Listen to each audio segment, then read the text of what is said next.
हरे कृष्णा राजेश्वरी माता जी। हरे कृष्णा। हरे कृष्णा माता जी।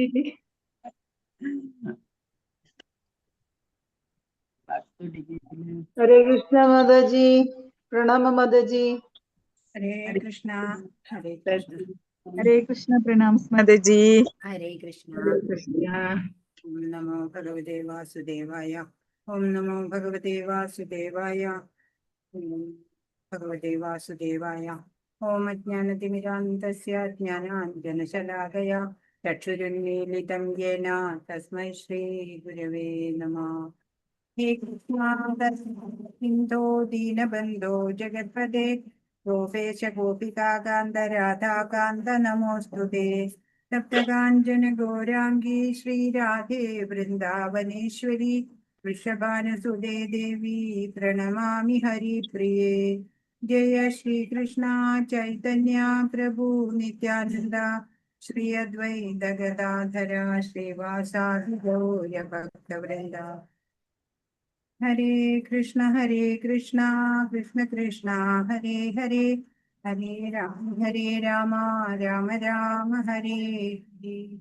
हरे कृष्ण कृष्ण कृष्ण हरे हरे हरे राम राम राम हरे हरे। श्री श्री राधा गोविंद की जय। श्रील प्रभुपाद की जय। गुरु महाराज की जय। हरे कृष्ण ഹരേ കൃഷ്ണ. എല്ലാവർക്കും ഭക്തിശാസ്ത്രി ക്ലാസ്സിലേക്ക് സ്വാഗതം. ഹാപ്പി ദീപാവലി എല്ലാവർക്കും. ഇസ്കോൺ മാംഗ്ലൂരിൽ നിന്നുള്ള ഭക്തിശാസ്ത്രി ക്ലാസ്സിലേക്ക് സ്വാഗതം. പ്രണാമം. ഹരേ കൃഷ്ണ. പ്രണാമം. ഹരേ കൃഷ്ണ. അപ്പൊ നമ്മള് 15-ാം അധ്യായത്തിലെ 15 ശ്ലോകങ്ങളാണ് നമ്മൾ നോക്കിയിട്ടുള്ളത്. ഇനി 5 ശ്ലോകങ്ങളും കൂടെയാണ് നോക്കാനുള്ളത്. ഭഗവാനെ നമ്മൾ എവിടെയാ നോക്കേണ്ടത്? എല്ലാവരുടെയും ഹൃദയത്തില് ഭഗവാനുണ്ട്. ഭഗവാനാണ് സ്മരണയും ജ്ഞാനവും അറിവും എല്ലാം, അല്ലെ? അതിന്റെ ഒക്കെ ഉത്ഭവം ഭഗവാനാണ്. എല്ലാ വേദങ്ങളിലൂടെയും അറിയേണ്ടത് ഭഗവാനെയാണ്. വേദാന്തം ഉണ്ടാക്കിയതും വേദങ്ങളെ അറിയുന്നതും ഞാനാണെന്നുള്ള അത്യുജ്വലമായ 15-ാമത്തെ ശ്ലോകമാണ് നമ്മൾ നോക്കിയത്. 16 മുതല് വേദാന്ത തത്വങ്ങളാണ് അല്ലെ പറയണത്.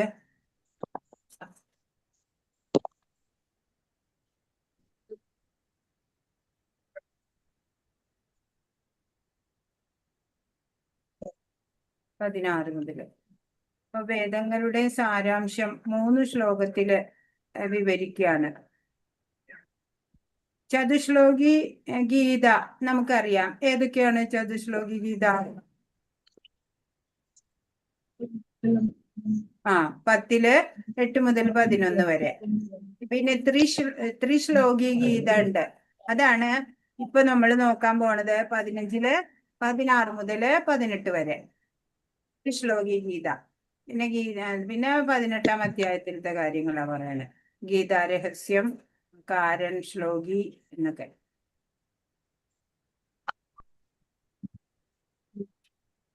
അപ്പൊ 3 ശ്ലോകങ്ങള് ഇനി വരാൻ പോണ, നമ്മൾ നോക്കാൻ പോണ 3 ശ്ലോകങ്ങള് താൻ വേദങ്ങളെ അറിയുന്നവനാണെന്ന് കൃഷ്ണൻ പ്രസ്താവിച്ചുകൊണ്ട് 3 ശ്ലോകങ്ങളിൽ വേദാന്തമോ വേദങ്ങളുടെ സംഗ്രഹമോ നൽകും.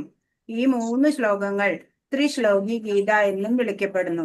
കാരണം ഇത് ജീവനും കൃഷ്ണനും തമ്മിലുള്ള ആ പൂർണ്ണ ബന്ധം നൽകാണ്. ജ്ഞാനം 3 വിധമുണ്ട് അല്ലെ? സംബന്ധ, അഭിധേയ, പ്രയോജന. ഇത് സംബന്ധയിലാണ് വരിക എന്നാ പറയണത്. 19 അഭിധേയ ജ്ഞാനമാണ്, അല്ലെങ്കിൽ അദ്ദേഹത്തെ നേടുന്ന പ്രക്രിയ, അതാ വിശദീകരിക്കണത്. പിന്നെ 20-ാമത്തെ ശ്ലോകത്തില് പ്രയോജന ജ്ഞാനം, അല്ലെങ്കിൽ ഈ നേട്ടത്തിന്റെ ലക്ഷ്യം വിശദീകരിക്കുകയാണ്. അങ്ങനെ അവസാനത്തെ 5 ശ്ലോകങ്ങള് വളരെ വളരെ പ്രധാനപ്പെട്ടതായിട്ടാണ് പറയണത്.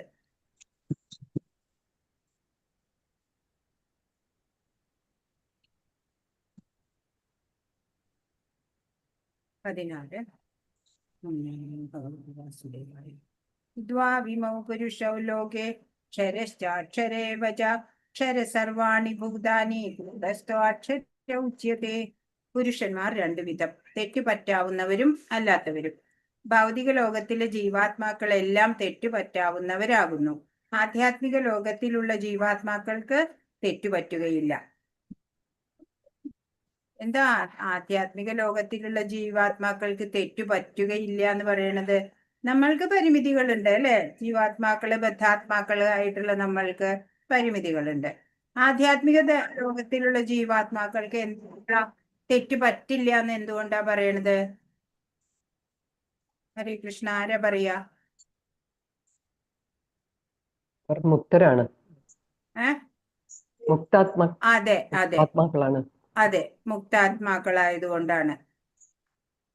ഹരേ കൃഷ്ണ. അപ്പോ ഭഗവാൻ വ്യാസദേവനായി അവതരിച്ച് വേദാന്ത സൂത്രം രചിച്ചു, നമുക്കറിയണതാ. അപ്പോ വേദാന്ത സൂത്രങ്ങളുടെ പൊരുളാണ് ഇവിടെ കുട്ടികൾ പടക്കമൊക്കെ പൊട്ടിക്കുന്ന ഡിസ്റ്റർബൻസ് കുറച്ചുണ്ട് കേട്ടോ. അപ്പോ സംക്ഷിപ്തമായിട്ട് പ്രതിപാദിക്കണത് വേദാന്ത സൂത്രങ്ങളുടെ പൊരുളാണ് ഇനി വരുന്ന 5 ശ്ലോകങ്ങളിലും നമ്മൾ കാണാൻ പോകുന്നത്. അപ്പോ ഈ എണ്ണിയാൽ ഒടുങ്ങാത്ത അത്ര ജീവസത്തകളുണ്ട്. അതിനെ 2ആയിട്ട് തിരിച്ചിരിക്കുകയാണ് ഭഗവാൻ, തെറ്റു പറ്റാവുന്നവയും അല്ലാത്തതും. പരമപുരുഷന്റെ നിത്യവിഭിന്ന അംശങ്ങളാണ് ജീവസത്തകള്. അത് ഭൗതിക ലോകത്തോട് ബന്ധപ്പെട്ടിരിക്കുമ്പോൾ ജീവഭൂതർ എന്ന് പറയും. ജീവഭൂത സനാതന എന്നതാ പറയണേ. ക്ഷര സർവാണി ഭൂതാനി എന്ന് പറഞ്ഞാൽ അവർക്ക് വീഴ്ച പറ്റും എന്നർത്ഥാണ്. ഭഗവാനോട് ഏകീഭവിച്ചിട്ടുള്ളവരെ ആണെങ്കിലോ അവർക്ക് വീഴ്ച പറ്റില്ല. ഏകീഭവിക്കുക എന്ന് പറഞ്ഞാൽ ഒന്നാവുക എന്നല്ല അർത്ഥം, അനൈക്യമില്ല എന്ന് മാത്രമാണ് അർത്ഥാക്കുള്ളൂ. അല്ലാതെ ഭഗവാനും നമ്മൾ ഒരിക്കലും ഒന്നാവില്ല അല്ലെ? ഭഗവാന്റെ ആ ശ്രേഷ്ഠതമമായിട്ടുള്ള ആ പരമ ഉന്നതമായ അവസ്ഥയിലേക്ക് ഒരാൾക്കും എത്താനും പറ്റില്ല. സൃഷ്ടിയുടെ ഉദ്ദേശത്തിന് അനുകൂലരായിട്ടുള്ള ജീവാത്മാക്കള്, അത്രേ അവരെ പറയാൻ പറ്റുള്ളൂ. മുക്താത്മാക്കളെ സൃഷ്ടിയുടെ ഉദ്ദേശത്തിന് അനുകൂലമായിട്ട് പ്രവർത്തിക്കുന്നവര്, അതാണ് അവര്, തെറ്റ് പറ്റാത്ത കൂട്ടര്. ആത്മീയ ലോകത്തില് സൃഷ്ടി എന്നുള്ളതില്ല അല്ലെ? അപ്പൊ വേദാന്ത സൂത്രത്തില് പറയണ പോലെ സർവ ബഹിഷ്പുരണങ്ങളുടെയും ഉൽപ്പത്തി ഭഗവാനിൽ നിന്നാകയാല് ഈ ആശയം സ്വീകാര്യമാണ് എന്ന്. ഭഗവത് വചനം അനുസരിച്ച് ജീവസത്തകൾ 2 വിധമുണ്ട്. ഇതിനെക്കുറിച്ച് വേദങ്ങൾ തെളിവ് നൽകുന്നു, സംശയത്തിനിട ഇല്ല. മനസ്സും പഞ്ചേന്ദ്രിയങ്ങളുമായുള്ള ബന്ധത്താൽ ജീവസത്തകൾ അസ്ഥിരങ്ങളായ ഭൗതിക ശരീരങ്ങളിൽപ്പെട്ട് ഉഴലുന്നു. അപ്പോ അതായത് ഇപ്പൊ നമ്മൾ ജീവിക്കുമ്പോ നമ്മുടെ ശരീരം വെടിയുമ്പോ നമ്മുടെ ജീവൻ ഏതൊക്കെ കൊണ്ടാ പോണത്? നമ്മുടെ സൂക്ഷ്മ ശരീരവും ഒക്കെ കൊണ്ടാ പോണത് അല്ലെ? കർമ്മഫലവും എല്ലാം കൊണ്ടാണ് ഈ ശരീരം വെടിഞ്ഞ് മറ്റൊരു ശരീരം സ്വീകരിക്കുന്നത്. അപ്പോ ഈ പഞ്ചേന്ദ്രിയങ്ങളുമായിട്ടുള്ള ബന്ധത്താലാണ് ഈ ജീവസത്തകള് ഈ ഭൗതിക ശരീരങ്ങളിൽ പെട്ട് ഉഴലുന്നത്. അതിൽ നിന്ന് കിട്ടുന്ന ഈ കർമ്മവാസനകളും എല്ലാം ഇപ്പൊ കാറ്റ് ഗന്ധത്തിനെ എന്ന പോലെ എന്ന് പറഞ്ഞു വഹിച്ചുകൊണ്ട് മറ്റൊരു ശരീരത്തിലേക്ക് പോകുന്നു. അങ്ങനെ അത് വീണ്ടും ഒരു സ്ഥൂല ശരീരമായി മാറുന്നു എന്നൊക്കെ നമ്മൾ മുമ്പത്തെ ശ്ലോകങ്ങളിൽ കണ്ടു. അപ്പോ ഈ ബദ്ധനായിരിക്കണ ആത്മാവിന് ഇതിങ്ങനെ തുടർന്ന് പോണം, ജനിക്കുക മരിക്കുക എന്നുള്ളത്.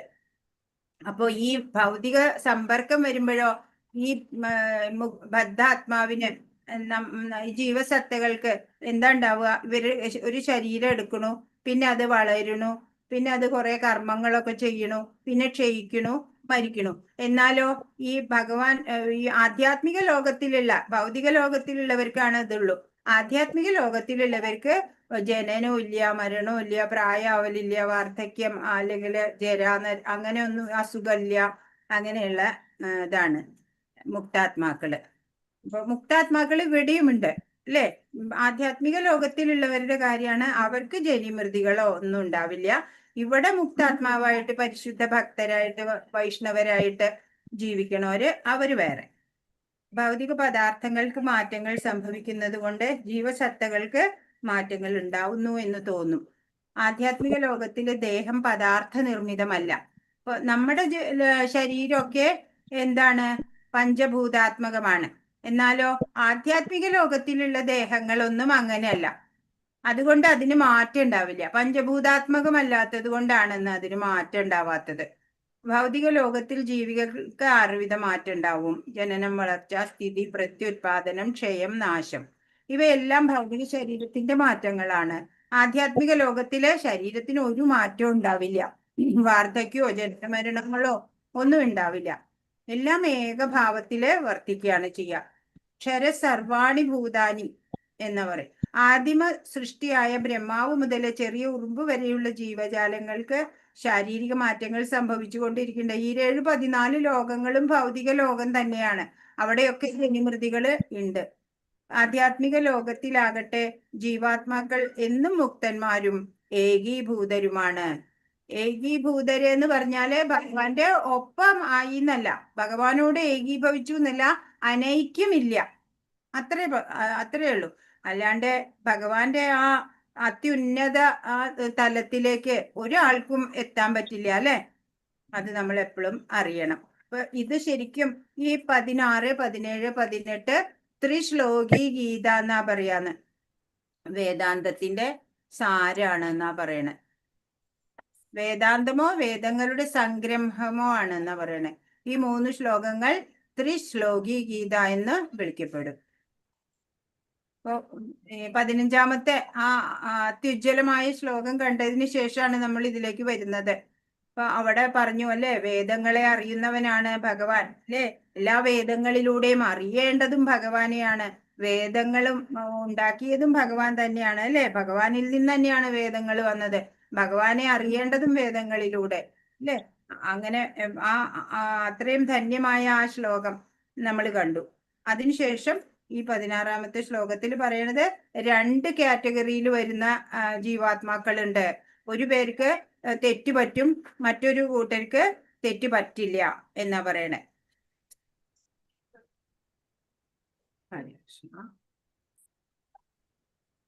ഉത്തമ പുരുഷൻ ആരാണെന്ന് ഈ അധ്യായത്തിന്റെ പേര് സൂചിപ്പിക്കുന്ന പോലെ, അല്ലെ? പുരുഷോത്തമ യോഗം. അപ്പൊ ഉത്തമ പുരുഷൻ ആണ് പുരുഷോത്തമൻ എന്ന് പറഞ്ഞ. അപ്പൊ ഉത്തമ പുരുഷനെ പറ്റി പറയാണ്. ആരാണ് എന്ന് പറയാണ് 17ാമത്തെ ശ്ലോകം. ഉത്തമ പുരുഷസ്ത്വന്യ പരമാത്മേത്യുദാഹൃത യോ ലോകത്രയമാവിശ്യ ബിഭർത്തവ്യയ ഈശ്വര. ഇവരെ കൂടാതെ പരമപുരുഷനായ പരമാത്മാവ് എന്നറിയപ്പെടുന്ന അവ്യയനായ ഭഗവാനുണ്ട്. അദ്ദേഹം 3 ലോകങ്ങളിലും അന്തർഗതനായി അവയെ പുലർത്തിപ്പോരുന്നു. അപ്പൊ ഈ 2 കാറ്റഗറി പറഞ്ഞു, അല്ലെ? ഇത് കൂടാതെ അതിലുപരിയായിട്ട് ഒന്നും കൂടെ ഉണ്ട്. പരമപുരുഷനായിട്ടുള്ള പരമാത്മാവ് എന്നറിയുന്ന അവ്യയനായ ഭഗവാൻ, അല്ലെ? ഭഗവാൻ ഇത് മാത്രമൊന്നുമല്ല, വിശേഷതകള് കുറെ ഉണ്ട്, അല്ലെ? സനാതനനാണ്, അജനാണ്, ശാശ്വതനാണ്, അല്ലെ ഭഗവാൻ? അപ്പൊ അദ്ദേഹം 3 ലോകങ്ങളിലും അന്തർഗതനായിട്ട് അവയെ പുലർത്തി പോരുന്നുണ്ട് എന്നാ പറയണേ. അപ്പോ ഇവരുടെയൊക്കെ ഈ തെറ്റ് പറ്റുന്ന ക്ഷരമായിട്ടുള്ളതും, ക്ഷരം എന്ന് പറഞ്ഞാൽ തെറ്റ് പറ്റുന്നവര്, അക്ഷരം എന്ന് പറഞ്ഞാൽ തെറ്റ് പറ്റാത്തവര്, ക്ഷരം എന്ന് പറഞ്ഞാൽ നശിക്കുന്നത് എന്നുണ്ട്, അക്ഷരം നശിക്കാത്തത്, അങ്ങനെയും അർത്ഥമുണ്ട്. ഈ ശ്ലോകത്തിന്റെ ആശയം കഠോപനിഷത്തിലെ ഭംഗിയായി ആവിഷ്കരിച്ചിട്ടുണ്ട്. ശ്വേതാശ്വേതര ഉപനിഷത്തിലും അങ്ങനെ പറഞ്ഞിട്ടുണ്ട്. ബദ്ധരും മുക്തരുമായ ജീവാത്മാക്കൾ സംഖ്യാതീതരായിട്ടുണ്ട്, കുറെ ഉണ്ട്, അല്ലെ? അവർക്ക് ഉപരിയാണ് മഹാത്മാവായ പരമപുരുഷൻ എന്ന് ഈ കൃതികള് സ്പഷ്ടമാക്കുന്നു. നിത്യോ നിത്യാനാം ചേതനാശ്ചേതനാനാം. ബദ്ധരും മുക്തരുമായിട്ടുള്ള ജീവസത്തകൾക്കിടയില് അത്യുന്നതനായ ഒരു ജീവസത്തയുണ്ട്. ആ ഭഗവാൻ ജീവാത്മാക്കളെ സംരക്ഷിക്കുകയും അവരുടെ വ്യത്യസ്ത കർമ്മങ്ങളെ മുൻനിർത്തിക്കൊണ്ട് സുഖദുഃഖ അനുഭവങ്ങൾ നൽകുകയും ചെയ്യുന്നതാണ് ഇതിന്റെ ആശയം. അപ്പൊ എങ്ങനെയാണ് ഈ ജീവാത്മാക്കളെ ഒക്കെയും ഭഗവാൻ സംരക്ഷിക്കുന്നുണ്ട്, അല്ലെ? എല്ലാവരുടെയും മുകളിലാണ് ഭഗവാൻ. അത്യുന്നതനായിട്ടുള്ള ജീവസത്തയാണ് ഭഗവാൻ, അല്ലെ? ഈ മുക്താത്മാക്കളുടെയും ബദ്ധാത്മാക്കളുടെയും ഒക്കെയും ഉന്നതനായി, അതിനേക്കാളൊക്കെ അത്യുന്നതനായത് ഭഗവാൻ. ആ ഭഗവാൻ എല്ലാ ജീവാത്മാക്കളെയും സംരക്ഷിക്കുന്നുണ്ട്. പിന്നെയോ അവരുടെ വ്യത്യസ്ത കർമ്മങ്ങളെ മുൻനിർത്തിയിട്ട് അവർക്ക് അനുഭവങ്ങൾ കൊടുക്കുന്നുണ്ട്. ചിലപ്പോ സുഖമാവാം, ചിലപ്പോ ദുഃഖമാവാം. അപ്പൊ അതാണ് ഇതിന്റെ ആശയം എന്നാണ്. ഭഗവാൻ പരമാത്മ രൂപേണ സർവ്വജീവികളുടെയും ഹൃദയത്തിൽ സ്ഥിതി ചെയ്യുന്നുണ്ട്, നമുക്കറിയാം. ഈ പരമാത്മാവിനെ അറിയാൻ സാധിച്ച ബുദ്ധിമാനായ ഒരുവൻ മാത്രമാണ് പൂർണ്ണശാന്തി നേടാൻ യോഗ്യനാകുന്നത്. ഉത്തമ പുരുഷനെ നമ്മള് ശരിയായിട്ട് അറിയണം. അങ്ങനെയുള്ള ആ ബുദ്ധിമാനായിട്ടുള്ള ആളാണ് സമാധാനം നേടുന്നത്, അല്ലെങ്കിൽ ആനന്ദം അനുഭവിക്കുന്നത്, അതിനുള്ള യോഗ്യത നേടുന്നത്, അല്ലെങ്കിൽ പരമപദ പ്രാപ്തിക്ക് അർഹനാവുന്നത് എന്നൊക്കെ പറയാം. ഓ എന്താ ഇവിടെ പറഞ്ഞേ? അങ്ങനെ ഹൃദയസ്ഥിതനായിട്ട് ഇരിക്കുന്ന ആ പരമാത്മാവിനെ പൂർണ്ണമായിട്ട് സമ്പൂർണ്ണ ജ്ഞാനം ഭഗവാനെ കുറിച്ച് കിട്ടുന്ന ആള്, ആ ആള് ബുദ്ധിമാനാണ്, ആ ആള് ആനന്ദം അനുഭവിക്കാൻ യോഗ്യനാണ്, പദപ്രാപ്തിക്കും അർഹനാണ് എന്ന് വേണം നമ്മൾ ഇന്ന് മനസ്സിലാക്കാൻ. എന്തുകൊണ്ടാ പരമാത്മാവിനെ പുരുഷോത്തമൻ എന്ന് വിളിക്കുന്നത്? 18ാമത്തെ ശ്ലോകം. യസ്മാക്ഷരമതീതോഹമക്ഷരാദഭിചോത്തമ അദോസ്മി ലോകേ വേദേ ച പ്രഥിത പുരുഷോത്തമ. ഞാൻ ഇന്ദ്രിയാതീതനും ക്ഷരങ്ങൾക്കും അക്ഷരങ്ങൾക്കും അതീതനും സർവശ്രേഷ്ഠനുമായതുകൊണ്ട് ലോകരും വേദങ്ങളും എന്നെ പുരുഷോത്തമൻ എന്ന് പുകഴ്ത്തുന്നു. 3 കാരണങ്ങളുണ്ട് അല്ലെ? ഭഗവാൻ ഇന്ദ്രിയാതീതനാണ്, ഭഗവാനാണ് ഇന്ദ്രിയങ്ങളുടെ ഒക്കെ ഉത്ഭവസ്ഥാനം, ഭഗവാൻ ഋഷികേശനാണ് അല്ലെ? ഭഗവാൻ പക്ഷെ ഇന്ദ്രിയങ്ങളൊന്നും ബാധിക്കില്ല, ഭഗവാൻ ഇന്ദ്രിയാതീതനാണ്. പിന്നെ പറഞ്ഞു ക്ഷരങ്ങൾക്കും അക്ഷരങ്ങൾക്ക് അതീതനാണ് അല്ലെ? അതിന്റെയൊക്കെ അത്യുന്നതമായിട്ടുള്ള നിലയാണ് ഭഗവാന്റേത്. പിന്നെയോ സർവശ്രേഷ്ഠനാണ്, ഇനി ഇങ്ങനെ പറയാനില്ല അല്ലെ? എല്ലാത്തിലും ശ്രേഷ്ഠതമനായിട്ടുള്ള ആ ഭഗവാൻ. അങ്ങനെ ആയതുകൊണ്ട് ഭഗവാനെ ഈ 3 കാരണങ്ങളെ കൊണ്ടിട്ട് ഭഗവാന് ലോകരും വേദങ്ങളും പുരുഷോത്തമൻ എന്ന് പുകഴ്ത്തുന്നു. ഉത്തമ പുരുഷൻ ആണ് അല്ലെ പുരുഷോത്തമൻ എന്ന് പറയുന്നു. പരമദിവ്യോത്തമ പുരുഷനായ ശ്രീകൃഷ്ണനെ അതിശയിക്കാൻ ബദ്ധജീവാത്മാക്കൾക്കോ മുക്തന്മാർക്കോ ആർക്കും സാധ്യമല്ല. ഭഗവാനെ കവച്ചു വെക്കാൻ ആരും ഇല്ല അല്ലെ? ഭഗവാനോട് തുല്യരും ആവില്ല ആരും. അതുകൊണ്ട് അദ്ദേഹത്തെ പുരുഷോത്തമൻ എന്ന് വിളിക്കും. ജീവാത്മാക്കളും ഭഗവാനും വ്യക്തികളാണെന്ന് ഇവിടെ സ്പഷ്ടമാക്കുന്നുണ്ട്. ജീവാത്മാക്കൾക്ക് ബദ്ധാവസ്ഥയിലായാലും മുക്താവസ്ഥയിലായാലും അചിന്ത്യങ്ങളായ ഭഗവാന്റെ ശക്തികളെ അവയുടെ പരിമാണത്തിൽ അതിശയിക്കാനാവില്ലെന്ന് മാത്രമാണ് വ്യത്യാസം. ഉണ്ട് വിഭുവായിട്ടുള്ള ഭഗവാൻ, അണുവായിട്ടുള്ള ജീവാത്മാക്കള്. ഇപ്പൊ ക്വാളിറ്റി സെയിം ആണ്. സമുദ്രജലവും അതുപോലെ ഒരു തുള്ളി മുഴുവൻ മഹാസമുദ്രവും അത് പരമാത്മാവ്, ഒരു തുള്ളി വെള്ളം അതില് നമ്മള്. അതുപോലെ കത്തി ജ്വലിച്ചു കൊണ്ടിരിക്കുന്ന അഗ്നി, ആ അഗ്നിയിൽ നിന്ന് ഇങ്ങനെ എന്താ പറയാ തീപ്പൊരികൾ ഇങ്ങനെ വരും. ആ തീപ്പൊരികളൊക്കെ നമ്മളാ. ആ കത്തി ജ്വലിക്കുന്ന വലിയ ആ രൂപത്തിലുള്ള അഗ്നി അത് ഭഗവാനാണെങ്കില് ആ തീപ്പൊരികളാണ് നമ്മൾ ജീവാത്മാക്കള്. അത് ഈ തീപ്പൊരികള് ആ കത്തി ജ്വലിക്കുന്ന ആ അഗ്നിയിൽ നിന്ന് വേർപെട്ട് ദൂരെ ദൂരെ പോകും തോറും അതിന്റെ പ്രകാശവും ചൂടും നഷ്ടപ്പെടും. അതുപോലെ നമ്മള് ഭഗവാനോട് ചേർന്ന് നിന്നാല് നമ്മൾക്ക് സഫലമായിട്ടുള്ള ഒരു ജീവിതം ഉണ്ടാവും അല്ലെ? ഭഗവാനോട് ഒത്ത ആ ക്വാളിറ്റീസ് ഒക്കെ നമുക്ക് ഉണ്ടാവും. ഗുണങ്ങള്, ദൈവിക ഗുണങ്ങള് നമ്മളിലും ഉണ്ടാവും. ഭഗവാനിൽ നിന്ന് നമ്മൾ അകന്ന് പോയാല് ഈ ദൈവിക ഗുണങ്ങളൊക്കെ നമ്മുടെ നഷ്ടപ്പെട്ടു പോകും. അപ്പോ എവിടെ എന്താണ് പറയണേ? ഭഗവാനോട് എല്ലാ പ്രകാരവും സമശീർഷരാണ് ജീവാത്മാക്കൾ എന്ന ധാരണ തെറ്റാണ്. അവരുടെ വ്യക്തിത്വങ്ങൾക്ക് ഉത്തമ അധമ ഭേദം എന്നും ഉണ്ടായിരിക്കും. ഭഗവാനോട് നമ്മൾ എന്തായാലും ഒക്കില്ല അല്ലെ? നമ്മൾ ഭഗവത് ദാസരാവാനേ പറ്റുള്ളൂ.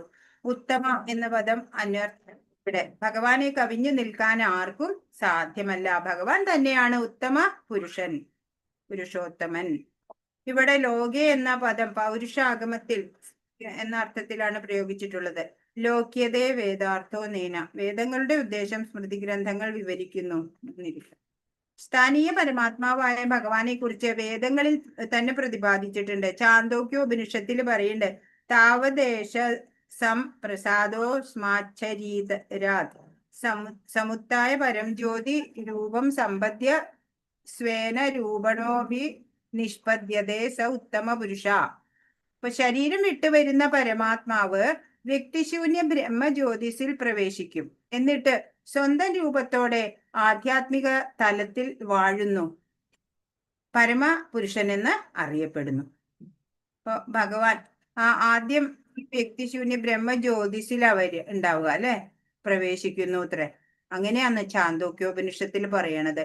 എന്നിട്ട് സ്വന്തം രൂപത്തോടെ ആധ്യാത്മിക തലത്തിൽ വാഴുന്നു. ഇപ്പൊ എല്ലാ ഉപനിഷത്തുകളും പറയുന്നുണ്ട് ഭഗവാൻ അരൂപിയല്ല, ഭഗവാന് രൂപമുണ്ട് എന്ന് ഭഗവാൻ ഒരു വ്യക്തിയാണ് എന്ന് എല്ലാ ഉപനിഷത്തുകളും പറയുന്നുണ്ട്. എന്നാലോ ഭഗവത്ഗീത എന്താ പറയണേ? ആ വ്യക്തി ആരാണ്? പ്രഭു ശ്രീകൃഷ്ണനാണ് എന്ന് ഭഗവത്ഗീത വ്യക്തമാക്കി നമുക്ക് തരുന്നുണ്ട് അല്ലെ. പരമപുരുഷൻ ആത്യന്തികമായ തന്റെ ആധ്യാത്മിക ജ്യോതിസിനെ വെളിപ്പെടുത്തുകയും പ്രസരിപ്പിക്കുകയും ചെയ്യുന്നു എന്നർത്ഥം. വ്യക്തിഗത ബ്രഹ്മ ജ്യോതിസിൽ പ്രവേശിക്കുന്നു എന്ന് പറഞ്ഞാല് ഭഗവാനാണ് ആധ്യാത്മിക ജ്യോതിസിനെ വെളിപ്പെടുത്തുകയും പ്രസരിപ്പിക്കുകയും ചെയ്യണമെന്നാണ് അർത്ഥാക്കേണ്ടത്. ആ പരമപുരുഷന് പരമാത്മാവെന്ന നിലയിലും ഒരു മൂർത്തിഭാവമുണ്ട്.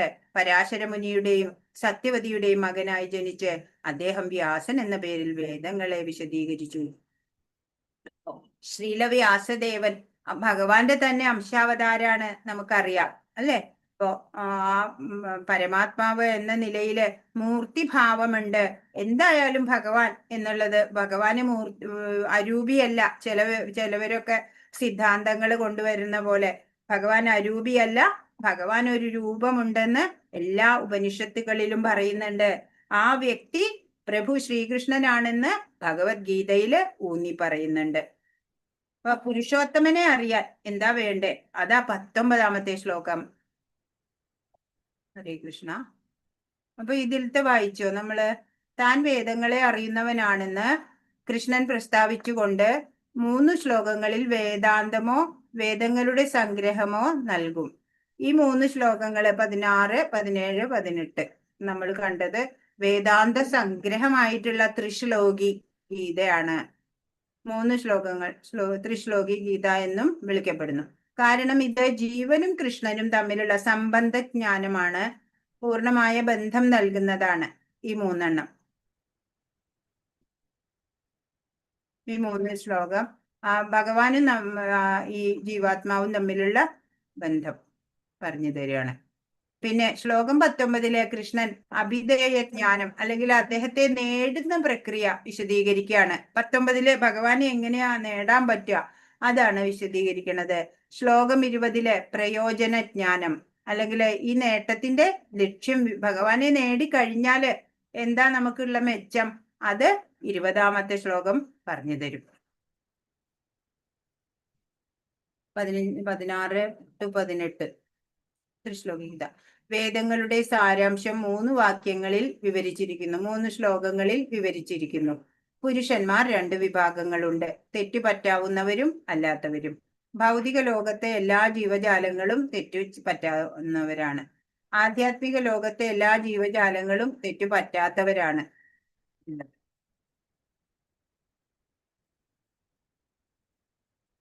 ഇവരെ കൂടാതെ പരമപുരുഷനായ പരമാത്മാവ് എന്നറിയപ്പെടുന്ന അവ്യയനായ ഭഗവാനുണ്ട്.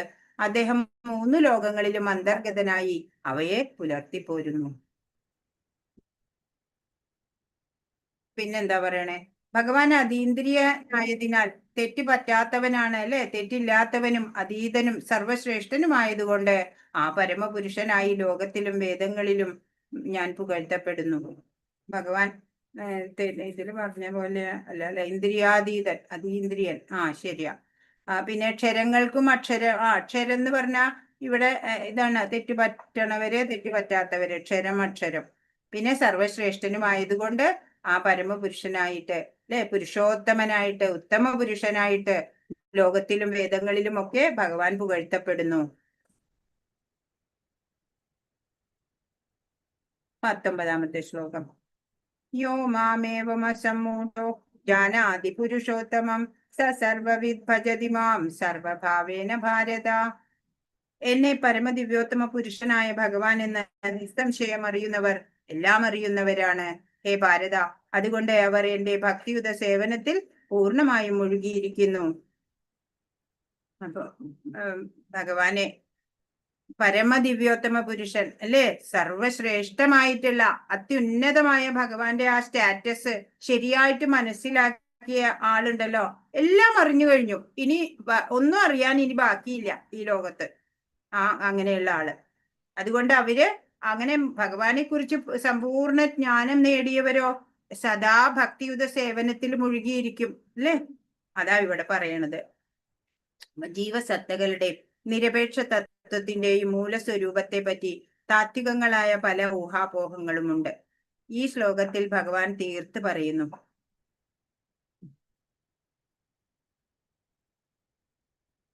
ശ്രീകൃഷ്ണൻ തന്നെ പരമപുരുഷൻ എന്നറിയുന്നവരാണ് പരിപൂർണ ജ്ഞാനം സിദ്ധിച്ചവർ അല്ലേ? ഭഗവാനാണ് പരമ ദിവ്യോത്തമ പുരുഷൻ. അപ്പോ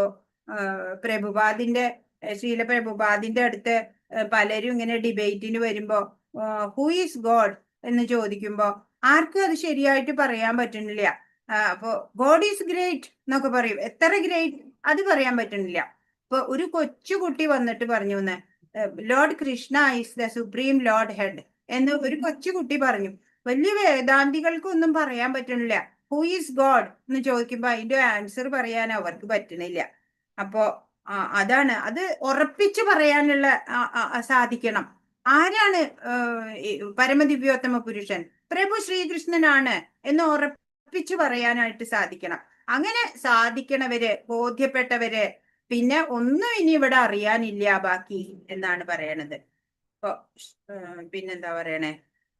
അല്പജ്ഞാനി നിരപേക്ഷ തത്വത്തെ പറ്റിയുള്ള ഊഹാപോഹങ്ങളിൽ മുഴുകി സമയം പാഴാക്കുന്നു. ജ്ഞാനസിദ്ധനാകട്ടെ സമയം പാഴാക്കാതെ നേരെ കൃഷ്ണാവബോധത്തിലൂടെ ഭക്തിപൂർവം ഭഗവത് സേവനത്തിൽ ഏർപ്പെടുന്നു. ജ്ഞാനി അല്ലെ, ജ്ഞാനം സിദ്ധിച്ച ശരിയായ അറിവ് കിട്ടിയവര് അവരെന്താ ചെയ്യാ? ഒട്ടും സമയം കളയില്ല. പിന്നെ കൃഷ്ണാവബോധത്തിലേക്ക് ഡയറക്റ്റ് പോവുകയാണ് ചെയ്യുക. എന്നിട്ട് ഭക്തിപൂർവം ഭഗവത് സേവനത്തിൽ ഏർപ്പെടുക. ഭഗവത്ഗീതയിൽ ഉടനീളം ഈ ഒരു സത്യത്തെയാണ് ഊന്നി പറഞ്ഞിട്ടുള്ളത്.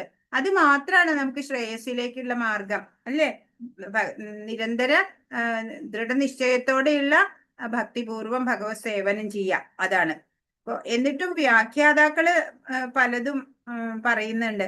അതായത് നിരപേക്ഷ തത്വം, അതായത് ഈ പരമസത്യവും ജീവാത്മാവും ഒന്ന് തന്നെയാണെന്ന് ചില പേരൊക്കെ പറയുന്നുണ്ട്. ശരിയല്ല. വേദജ്ഞാനത്തെ ശ്രുതി അഥവാ കേട്ടറിയേണ്ടത് എന്ന് പറയുന്നു. കൃഷ്ണനിൽ നിന്നും ഭഗവത് പ്രതിനിധികളായ പ്രാമാണികരിൽ നിന്നും കേട്ടറിയേണ്ടതാണ് വേദ സന്ദേശം. അതൊക്കെ വേദങ്ങളും ഒക്കെ അതിലെ അറിവുകളൊക്കെ എങ്ങനെയാ അല്ലെ? നല്ലൊരു പ്രാമാണികനായ ആചാര്യനിൽ നിന്ന് തന്നെ കേട്ട് നമ്മള് മനസ്സിലാക്കണം. ഇവിടെ കൃഷ്ണൻ ഈ വിഷയങ്ങളെ അത്യന്തം വിശകലനം ചെയ്താണ് പ്രതിപാദിക്കുന്നത്. ഇതിൽ നിന്നാണ് ഒരാൾ കേട്ട് ഗ്രഹിക്കേണ്ടതും. ഇപ്പൊ നമ്മൾ പഠിക്കുന്നത് ശ്രീലപ്രഭുപാദിന്റെ ഭാവാർത്ഥാണ് അല്ലെ? അതിലെല്ലാം വളരെ സരളമായിട്ട് നമുക്ക് പറഞ്ഞു തന്നിരിക്കണം. അത് കാരണം നമുക്ക് മനസ്സിലാവുന്നുണ്ട്. പന്നികളെ പോലെ കേട്ടത് കൊണ്ട് മാത്രമായില്ല, പ്രാമാണികരിൽ നിന്ന് അത് മനസ്സിലാക്കുകയും വേണം. കാൽപ്പനികങ്ങളായ ഊഹാപോഹങ്ങൾ നടത്തണമെന്നില്ല. ജീവസത്തകളെല്ലാം എപ്പോഴും പരമപുരുഷനായ ഭഗവാന് അധീനരാണ്. നമ്മളോ? നമ്മള് പരമപുരുഷനായ ഭഗവാന് നമ്മൾ അധീനർ തന്നെയാണ്. അങ്ങനെയുള്ള സത്യം ഭഗവത്ഗീതയിലൂടെ വിനയപുരസ്സരം കേട്ടറിയുക. നമ്മള് ഭഗവത് ദാസരാണ് അല്ലെ? നിത്യദാസത്വമാണ് നമ്മുടെ കടമ. ഭഗവാന്റെ സേവനം ചെയ്യുക, അതാണ് നമ്മുടെ കടമ. നമ്മൾ ഭഗവാന്റെ നിത്യദാസരാണ്. അങ്ങനെ ചെയ്യാൻ കഴിയുന്നവർക്ക് മാത്രമേ വേദോദ്ദേശം ഗ്രാഹ്യമാവുകയുള്ളൂ എന്നാണ് ഭഗവത് മതം. മറ്റാർക്കും വേദോദ്ദേശമാകില്ല. അപ്പോ വിനയപുരസ്സരം നമ്മളുടെ സ്റ്റാറ്റസ് എന്താണ് എന്ന് നമ്മൾ മനസ്സിലാക്കുക. നമ്മള് ഭഗവത് അംശമാണ്, അതൊക്കെ ശരി. പക്ഷെ നമ്മള് ഭഗവാന്റെ നിത്യദാസരാണ്, ആശ്രിതരാണ്. ഭഗവാന്റെ സേവനം അതാണ് നമ്മളുടെ കടമ, അതാ ഡ്യൂട്ടി. അത് ചെയ്യാനാ നമ്മൾ ഇവിടെ മനുഷ്യ ശരീരത്തിൽ ഇരിക്കണത്. ഭജതി എന്ന വാക്ക് ശ്രദ്ധേയമാണ്. ഭഗവത് സേവനത്തോട് ബന്ധപ്പെടുത്തി ഈ വാക്ക് പല സ്ഥലങ്ങളിലും ഉപയോഗിച്ചിട്ടുണ്ട്. ഒരാൾക്ക് തികച്ചും കൃഷ്ണാവബോധം ഉണ്ടെങ്കിൽ, ഭഗവത് സേവനത്തിന് തൽപരനാണെങ്കിൽ അയാൾക്ക് വേദജ്ഞാനം പൂർണ്ണമായിട്ടുണ്ട് എന്ന് മനസ്സിലാക്കാം. അയാൾ പിന്നെ എല്ലാ വേദമന്ത്രങ്ങളൊന്നും ഉച്ചരിച്ചില്ലെങ്കിലും അല്ലെ, ഭഗവാനോട് ബന്ധപ്പെടുത്തിയിട്ട് പറയുകയാണെങ്കിൽ ഉറച്ച കൃഷ്ണാവബോധത്തിലാണ് എന്നുണ്ടെങ്കിൽ, ഒരു വൈഷ്ണവനാണ് എന്നുണ്ടെങ്കിൽ, പിന്നെ അത് മാത്രമല്ല ഭഗവത് സേവനത്തിൽ താല്പര്യം എന്നുണ്ടെങ്കിൽ അയാൾക്ക് എല്ലാ വേദജ്ഞാനവും പരിപൂർണമായിട്ട് ലഭിച്ചിട്ടുണ്ട് എന്ന് വേണം നമ്മൾ കരുതാൻ. കൃഷ്ണന്റെ ഭക്തിയുത സേവനത്തിൽ മുഴുകിയവന് പരമനിരപേക്ഷ തത്വം മനസ്സിലാക്കാൻ മറ്റൊരു ആധ്യാത്മിക പ്രക്രിയയും ആവശ്യമില്ലെന്ന് വൈഷ്ണവ പരമ്പര പ്രസ്താവിച്ചിട്ടുണ്ട്. അപ്പൊ ഭഗവാന്റെ ഭക്തിയുത സേവനത്തിൽ നമ്മൾ നിരതരാവുക. അത് മാത്രം ചെയ്താൽ തന്നെ നമ്മള് പിന്നെ ഒരു ആധ്യാത്മിക പ്രക്രിയയും ചെയ്യേണ്ടതില്ല എന്നിവിടെ വ്യക്തമായി പറഞ്ഞിട്ടുണ്ട്. വേറെ കുറെ മന്ത്രോച്ചാരണം നടത്തുക, അല്ലെ, കുറെ യാഗം ഹോമം നടത്തുക, അങ്ങനെയൊന്നും ചെയ്യേണ്ടതില്ല. വൈഷ്ണവ പരമ്പര തന്നെ അത് പ്രഖ്യാപിച്ചിട്ടുണ്ട്. ആ സത്യത്തിനെ, പരമസത്യത്തിനെ ഭഗവാൻ തന്നെ നമുക്ക് ഗ്രാഹ്യമാക്കി തരും. ഭഗവത് സേവനത്തിൽ ഏർപ്പെട്ടത് കൊണ്ട് അയാൾ സ്ഥാനത്ത് എത്തിക്കഴിഞ്ഞു. വിവേകത്തിന്റെ പ്രാരംഭ പടവുകള് പിന്നിട്ടിരിക്കുന്നു. 100,000 ജന്മങ്ങൾ തത്വാന്വേഷണത്തിൽ ചെലവാക്കിയിട്ടും കൃഷ്ണൻ തന്നെ പരമപുരുഷനെന്നും അദ്ദേഹത്തിന് സ്വയം സമർപ്പിക്കണമെന്നുമുള്ള നിലപാടിലെത്താത്തവർക്ക് അത്രയും ജന്മങ്ങളിലെ തത്വാന്വേഷണവും ചെലവാക്കിയ സമയവും പാഴായി. അപ്പൊ എത്ര ജന്മങ്ങള് സത്യാന്വേഷണത്തിന് ചെലവാക്കുക, എന്നിട്ട് ഭഗവാന് കൃഷ്ണനാണ് പരമപുരുഷൻ എന്നറിയാതെ അദ്ദേഹത്തിന് സ്വയം സമർപ്പിതനാകാതെ ഉള്ള നിലപാടിൽ എത്തിക്കഴിഞ്ഞ അവരുടെ ഈ ജന്മം എല്ലാം വൃഥാവിലായിപ്പോയി, വിഫലമായിപ്പോയി എന്നേ പറയാനുള്ളൂ. അപ്പൊ ബുദ്ധിമാൻ എന്താ ചെയ്യാ? നേരെ കൃഷ്ണാവബോധത്തിലേക്ക് പോവുക, ഭഗവാനെ കുറിച്ച് സമ്പൂർണ്ണ ജ്ഞാനം നേടുക, ഭഗവത് സേവന നിരതനാവുക, വേറെ ഒന്നും ചെയ്യേണ്ടതില്ല എന്ന് ഭഗവാൻ വ്യക്തമായിട്ട് പറഞ്ഞു തരികയാണ്. ഇവിടെ എന്താ പറഞ്ഞേക്കണേ? എന്നെ പരമപുരുഷനായി അറിയുന്നവൻ സംശയമില്ലാതെ എല്ലാം അറിയുന്നവനാണ്. ഈ ജീവാത്മാക്കൾ എല്ലായ്പ്പോഴും പരമപുരുഷനായ ഭഗവാനെ കീഴ്പ്പെട്ടവരാണെന്ന് ഭഗവത്ഗീതയിൽ നിന്ന് വിനയപുരസ്സരം കേൾക്കണം. ഇത് മനസ്സിലാക്കാൻ കഴിയുന്ന ഏതൊരാൾക്കും പരമപുരുഷനായ ശ്രീകൃഷ്ണന്റെ അഭിപ്രായത്തിൽ വേദങ്ങളുടെ ഉദ്ദേശം അറിയാം. വിനയപുരസ്സരം ഇപ്പോ നമ്മൾ കണ്ടു, ഭഗവാനെ ശരണാഗതി ചെയ്തു, അല്ലെ, എന്നെ ശിഷ്യനാക്കണം എന്ന് പറയണത് എങ്ങനെയാ? രഥത്തിന്ന് താഴെ ഇറങ്ങി മുട്ടുകുത്തി പ്രണമിച്ചുകൊണ്ടാണ്, അല്ലെ, അർജുനൻ പറയുന്നത് ഭഗവാനോട്, എന്നെ ശിഷ്യനായിട്ട് അംഗീകരിക്കൂ, എനിക്ക് വേണ്ടത് പറഞ്ഞു തരൂ എന്ന് പറയണത്. അപ്പൊ വിനയ പുരസ്സരം വേണം നമ്മള് എല്ലാം മനസ്സിലാക്കാൻ. അപ്പോഴാണ് ഏതൊരാൾക്കും ആ ഭഗവാൻ കൃഷ്ണന്റെ ആ സർവോത്തമമായ ആ തലം, ആ നിലപാട്, ഏത് നിലയിലാണ് ഭഗവാന്റെ ആ സ്റ്റാറ്റസ്, അത് മനസ്സിലാക്കാൻ സാധിക്കുള്ളൂ.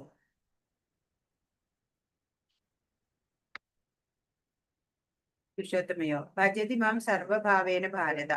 അതിനാൽ ഹേ ഭാരതപുത്ര, എന്നോടുള്ള സമ്പൂർണ്ണ ഭക്തി നിർഭരമായ സേവനത്തിൽ അങ്ങനെയുള്ള ബുദ്ധിമാൻ, അല്ലെ, ഭഗവാനെ കുറിച്ച് സമ്പൂർണ്ണ ജ്ഞാനം നേടിയ ആള് പിന്നെ സമയം പാഴാക്കാതെ നേരെ ഭക്തി ഭരിത ഭഗവത് സേവനത്തിലേക്ക് കടക്കും.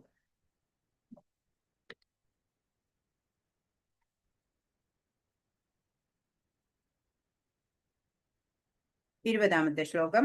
ഇതി ഗുഹ്യതമം ശാസ്ത്രമിതമുക്തം മയാനഘ ഏതദ്ബുദ്ധ്വാ ബുദ്ധിമാൻ സ്യാത് കൃതകൃത്യശ്ച ഭാരത. ഹേ പാപരഹിത, അനഘ എന്നാ വിളിച്ചത്, പാപരഹിത, ഞാനിപ്പോൾ ഉപദേശിച്ച ഈ ജ്ഞാനം വേദഗ്രന്ഥങ്ങളിലെ അതിരഹസ്യമായ ഭാഗമാണ്. ഇതറിയുന്നവൻ ബുദ്ധിശാലികളാവും, അവരുടെ പ്രയത്നങ്ങൾക്ക് പൂർണ്ണത കൈവരും. ഇപ്പൊ ഏറ്റവും വേദങ്ങളിലുള്ള ഏറ്റവും അതിരഹസ്യമായിട്ടുള്ള ഭാഗമാണ്, അല്ലെ, ഭഗവാൻ ഇപ്പൊ എടുത്ത് വെളിപ്പെടുത്തി നമുക്ക് തന്നത്. അപ്പൊ ഇതറിയുന്നവര് ബുദ്ധിശാലികളായി മാറും. പിന്നെയോ അവരുടെ പ്രയത്നങ്ങൾക്കോ പൂർണ്ണത കൈവരികയും ചെയ്യും. ഇനി എന്താ ഇതിലും കൂടുതൽ ഫലം വേണ്ടത്, നേട്ടം കിട്ടേണ്ടത്, അല്ലെ നമുക്ക്? അപ്പോ നമ്മൾ ആരാണ്, നമ്മളുടെ ആ സ്റ്റാറ്റസ് നമ്മൾ അറിയണം, അല്ലെ? അവനവനെ അറിയുമ്പോഴാണ് കൃതകൃത്യത ഉണ്ടാവുക. വേദഗ്രന്ഥങ്ങളുടെ എല്ലാം സാരസത്തയാണ് ഈ ജ്ഞാനം എന്ന് ഭഗവാൻ വ്യക്തമാക്കുകയാണ്. അപ്പോ ഈ ഭഗവാനെ സമ്പൂർണമായി മനസ്സിലാക്കുക, അതായത് കൃഷ്ണാവബോധത്തില് ഉറച്ചു നിൽക്കുക, എന്നിട്ട് നല്ലൊരു ഉത്തമ വൈഷ്ണവനായിട്ട് ഭഗവത് സേവന നിരതനാവുക. അത് മാത്രം നിങ്ങൾ ചെയ്താൽ മതി. വേറെ വേദാധ്യയനോ ഒന്നും, യജ്ഞോ പൂജയോ ദാനോ ഒന്നും വേണ്ട എന്ന് ഭഗവാൻ പറഞ്ഞു തന്നു. ആ അതിരഹസ്യമായ ആ വേദത്തിലെ ഭാഗം, അല്ലെ, നമ്മൾക്ക് പെട്ടെന്ന് ഈസി പ്രോസസ്സാണ് ഭക്തിയോഗ. അപ്പൊ കൃഷ്ണൻ ഉപദേശിച്ചതുപോലെ വേണം ഇതിനെ ഉൾക്കൊള്ളുന്നതും. അങ്ങനെ ചെയ്യുന്നവർ ബുദ്ധിമാന്മാരാകും. ഇപ്പൊ മറ്റുള്ളവരുടെ പോലെ ആ ആശയത്തിനെ വളച്ചൊടിച്ചിട്ടൊന്നുമല്ല, ഭഗവാൻ എന്താണോ ഉപദേശിച്ചത് അതേപോലെ തന്നെ ആസ് ഇറ്റ് ഈസ് അതിനെ ഉൾക്കൊള്ളണം എന്നാണ്. അപ്പൊ അവർക്ക് തികഞ്ഞ ആധ്യാത്മിക ജ്ഞാനം ഉദിക്കും. മറ്റൊരു വിധത്തിൽ പറഞ്ഞാൽ പരമപുരുഷന്റെ ഈ തത്വശാസ്ത്രം പഠിച്ചറിഞ്ഞ് ഭഗവത് സേവന നിരതരാകുന്നവർക്ക് ഭൗതിക പ്രകൃതിയുടെ ത്രിഗുണങ്ങളുടെ ബാധയിൽ നിന്ന് ഒഴിയാം. അപ്പോ 14-ാമത്തെ അധ്യായത്തിലും നമ്മളോട് എന്താ പറഞ്ഞേ? ത്രിഗുണാതീതരാവേണ്ട കാര്യമാണ് പറഞ്ഞു തന്നത്. അപ്പോ ഇവിടെയും എന്താ പറയണത്? ഇത് പഠിച്ചു കഴിഞ്ഞാല് ഈ രഹസ്യം, ഈ വേദങ്ങളിലുള്ള ഈ രഹസ്യമായ ഭാഗത്തുള്ള ജ്ഞാനം ഭഗവാൻ ഇപ്പൊ വെളിപ്പെടുത്തി തന്നത്, അത് നമ്മൾ അറിഞ്ഞു കഴിഞ്ഞാല് നമ്മൾക്ക് ത്രിഗുണങ്ങളുടെ ബാധയിൽ നിന്ന് ഒഴിയാമെന്ന്. അപ്പൊ ത്രിഗുണാതീതരാവാനുള്ള പല പല മാർഗങ്ങൾ തന്നെയാണ് പറഞ്ഞുകൊണ്ടിരിക്കുന്നത് അല്ലെ. ആധ്യാത്മികമായൊരു ജ്ഞാനത്തിന്റെ പ്രക്രിയയാണ് ഭക്തിപൂർവമായ ഭഗവത് സേവനം. അത് നടത്തുന്നിടത്ത് ഭൗതിക മാലിന്യം നിലനിൽക്കില്ല. ഭഗവത് സേവനവും ഭഗവാനും ആധ്യാത്മികമായതുകൊണ്ട് ഒന്നാണ്.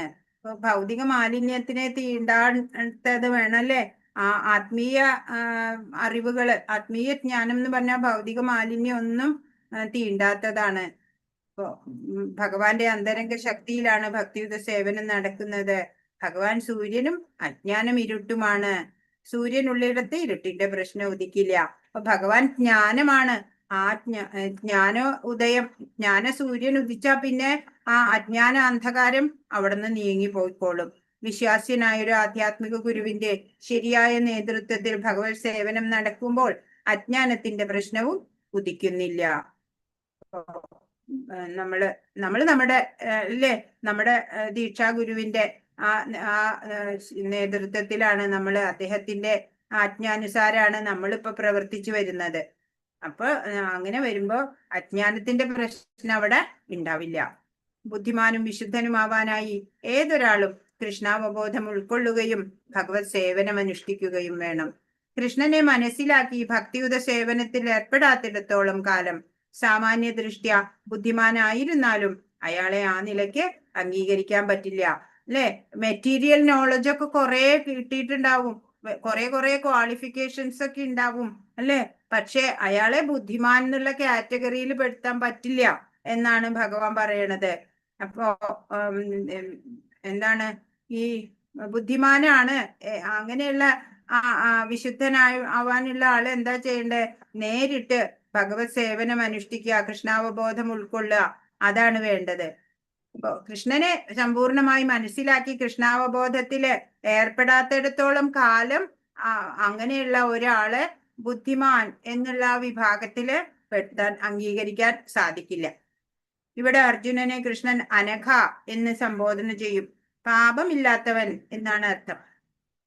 എല്ലാ പാപ പ്രതികരണങ്ങളിലും നിന്നും വിമുക്തനായി കഴിയാതെ ഒരാൾക്ക് കൃഷ്ണനെ ശരിക്കും അറിയാൻ സാധ്യമല്ലെന്നതാണ് ഇത് ധ്വനിപ്പിക്കുന്നത്.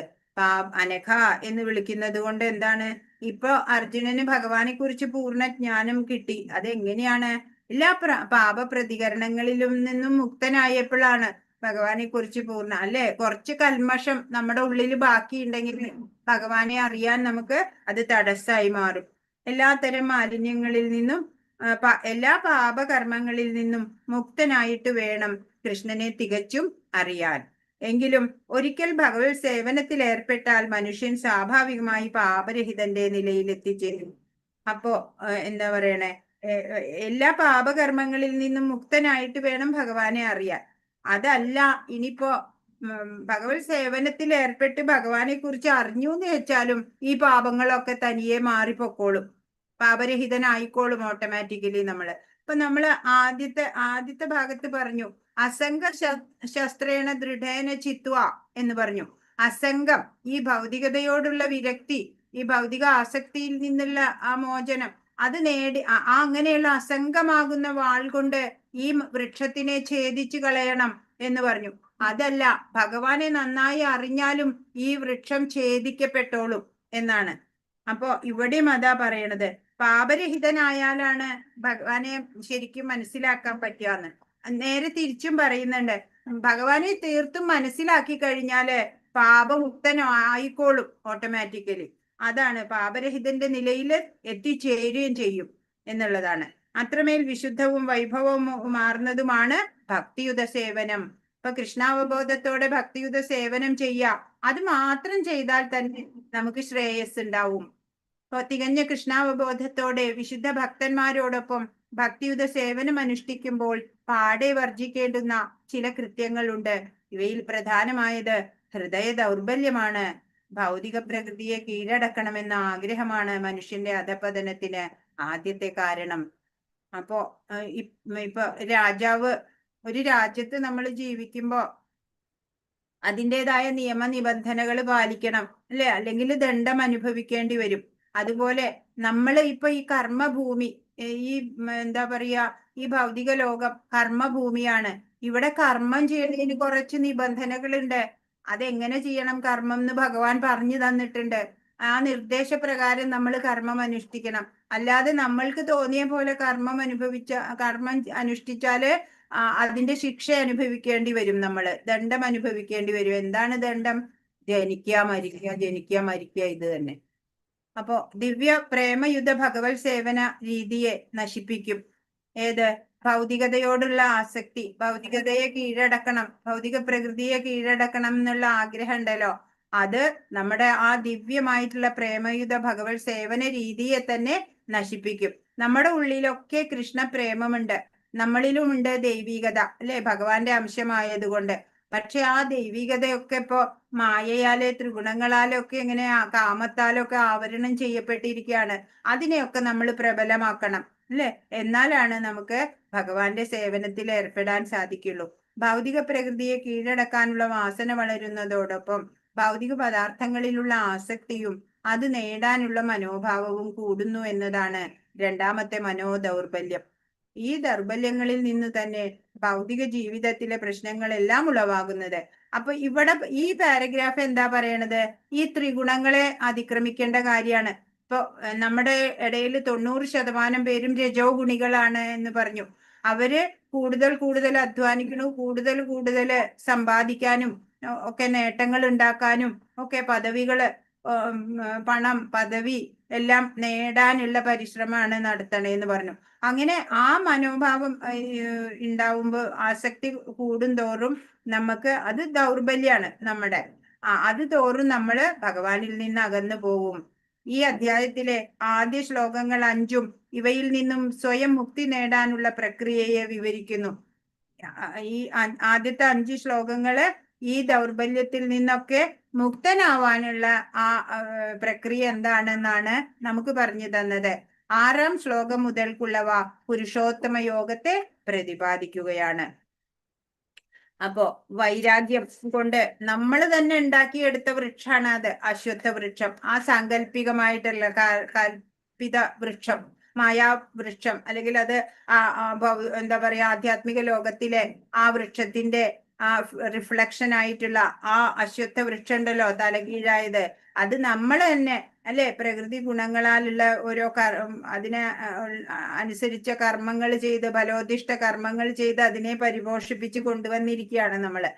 അപ്പോ എല്ലാവരും ഈ ഭഗവാൻ പറയണേ, എല്ലാവരും ഈ ഭൗതികതയിലാണ് ആകൃഷ്ടരാവണത്, ഭഗവാനെ അറിയാൻ ശ്രമിക്കുന്നില്ല എന്നാണ്. ഈ ഭൗതികത എന്ന് പറയുന്നത് സ്ഥിരമല്ല, അല്ലെ? ആധ്യാത്മികത അത് നമ്മള് നേടിയില്ല എന്നുണ്ടെങ്കിൽ പുനർജന്മം മാത്രാണ് പിന്നെ, അല്ലെ? ഇപ്പൊ വേദാന്ത സാരമാണ് ഈ അധ്യായത്തിലൂടെ ഭഗവാൻ വെളിപ്പെടുത്തി തന്നത്. അതൊക്കെ മനസ്സിലാക്കുക. ഞാൻ ആരാണ്, ഭഗവാൻ ആരാണ്, അല്ലെ? ഭക്തിയാമാം അഭിജാനാതി എന്നാ പറഞ്ഞേക്കണത്. ഭക്തി കൊണ്ട് മാത്രമേ ഭഗവാനെ അറിയാൻ പറ്റുള്ളൂ. അല്ലാതെ കുറെ മന്ത്രോച്ചാരണം, വേദങ്ങളിൽ മന്ത്രം ചൊല്ലി അങ്ങനെയൊന്നും ചെയ്തിട്ട് ഭഗവാനെ അറിയില്ല. ഭക്തി കൊണ്ട് മാത്രമേ എന്നെ അറിയാൻ സാധിക്കുള്ളൂ എന്ന് ഭഗവാൻ പറഞ്ഞിട്ടുണ്ട്. ഹരേ കൃഷ്ണ. അപ്പൊ പഠന ലക്ഷ്യങ്ങൾ പൂർത്തീകരിച്ചു. മനസ്സിലാക്കൽ. ഭഗവത്ഗീത 15-ാം അധ്യായത്തിന്റെ ഒരു അവലോകനം ആരാ പറയാ? ഒരു അവലോകനം ഒന്ന് പറയൂ. ഈ 15-ാം അധ്യായം 20 ശ്ലോകങ്ങളേ ഉള്ളൂ. അതില് നമ്മളിപ്പോ എന്താ മനസ്സിലാക്കിയത് അതൊന്ന് പറഞ്ഞാ മതി. ആരാ പറയാ? ഹരേ കൃഷ്ണ, ഒന്ന് പറയാമോ?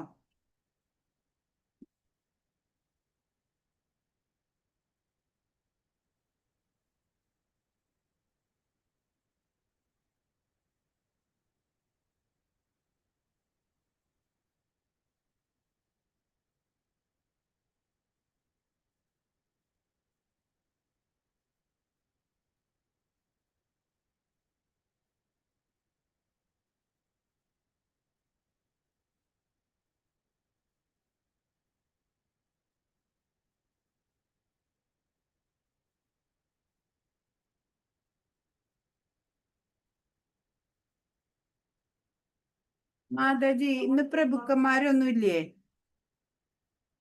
ഉണ്ടല്ലോ അല്ലെ? ഉണ്ടാ? ഉണ്ടല്ലോ. ആ, പ്രേമാഞ്ജന പ്രഭു ഉണ്ടല്ലോ. പിന്നെ ആരാള്ള? ആ, ഗോപിഭാവ പ്രഭു ഉണ്ട്. അവരൊന്നും മിണ്ടണില്ലല്ലോ. ഇല്ല, ഞാനൊന്നും ഉണ്ടായിരുന്നത് പറയട്ടെ എന്ന് വെച്ചിട്ടാണ് അയ്യോ, പറഞ്ഞത്. ഇവിടെ പടക്കം പൊട്ടിക്കാന്നേ പിള്ളേര്. ഭയങ്കര ശല്യം. എല്ലാ സ്ഥലത്തും ഉണ്ട്. ഇപ്പം ഇന്ന് നമ്മുടെ നമ്മുടെ ആൾക്കാരും ഇന്ന് 20 ആള് മാത്രമേ ഉള്ളൂ ഇവിടെ നമ്മളെ സത്സംഗത്തിൽ. എല്ലാരും ഈ ഇതിന്റെ ദീപാവലി വെച്ച് പോയതല്ല. നമ്മുടെ ഈ കണ്ണൂര് ഇസ്കോണിന്റെ ഒരു സ്ഥലത്ത് ഇന്ന് കാർത്തിക ആരതി കാണിക്കുന്നുണ്ട് ഭഗവാന്. അവിടെ കീർത്തനങ്ങളൊക്കെ പാടുന്നുണ്ട് അവര്. അപ്പൊ അതുകൊണ്ട് കുറച്ച് ദൂരെയാണ് നമ്മുടെ ഈ കണ്ണൂരിന് കുറച്ചുകൂടി, കണ്ണൂർ തന്നെയാണെങ്കിലും നമ്മുടെ ഈ സെന്റർ എന്ന് പറയാൻ ദൂരെയാണ്. അപ്പൊ അവർക്കൊന്നും തിരിച്ചെത്താൻ പറ്റിയിട്ടില്ല ഇതുവരെ. അതുകൊണ്ടാണ് ഇന്ന് വളരെ കുറഞ്ഞ അറ്റൻഡൻസ് കാണുന്നത്. ഈ 15ാമത്തെ ഈ അധ്യായത്തിന്റെ ആ എസെൻസ് ഒന്നും പ്രഭു ഒന്ന് പറയാമോ? കുറച്ച് ഭാഗം പറയാമോ? ഒരുമിച്ച് പറയാം. 15ാമത്തെ അധ്യായത്തില് പ്രത്യേകിച്ച് പറയേണ്ടത് 1-ാമത്തെ ശ്ലോകം തന്നെ നമ്മുടെ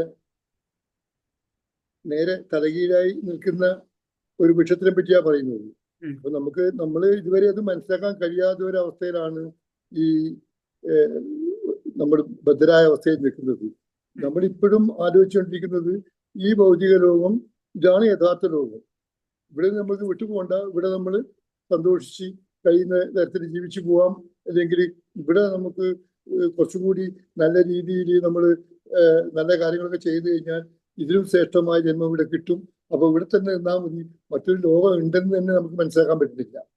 അപ്പൊ അതുകൊണ്ട് ഭഗവാൻ ഇവിടെ നമുക്ക് ഇത് ശരിയായ ഭൗതിക ലോകം എന്ന് പറയുന്നത് നമ്മുടെ ആധ്യാത്മിക ലോകത്തിന്റെ ഒരു ഷേഡോ മാത്രമാണെന്ന് കാണിച്ചു തരികയാണ്. നമ്മൾ ഇവിടെ നിൽക്കേണ്ടവരല്ല, ഇവിടുന്ന് തിരിച്ച് അധ്യാത്മിക ലോകത്തിലേക്ക് പോകേണ്ടവരാണ് എന്ന് മനസ്സിലാക്കി തരാൻ വേണ്ടിയിട്ടാണ് ഈ ഒരു അധ്യായത്തിലൂടെ ഭഗവാൻ ഈ ഒരു ഷേഡോ നമുക്ക് കാണിച്ചു തന്നിരിക്കുന്നത്. അതിൽ എല്ലാം വ്യക്തമായി നമുക്ക് പറഞ്ഞു തരുന്നുണ്ട് ഭഗവാൻ.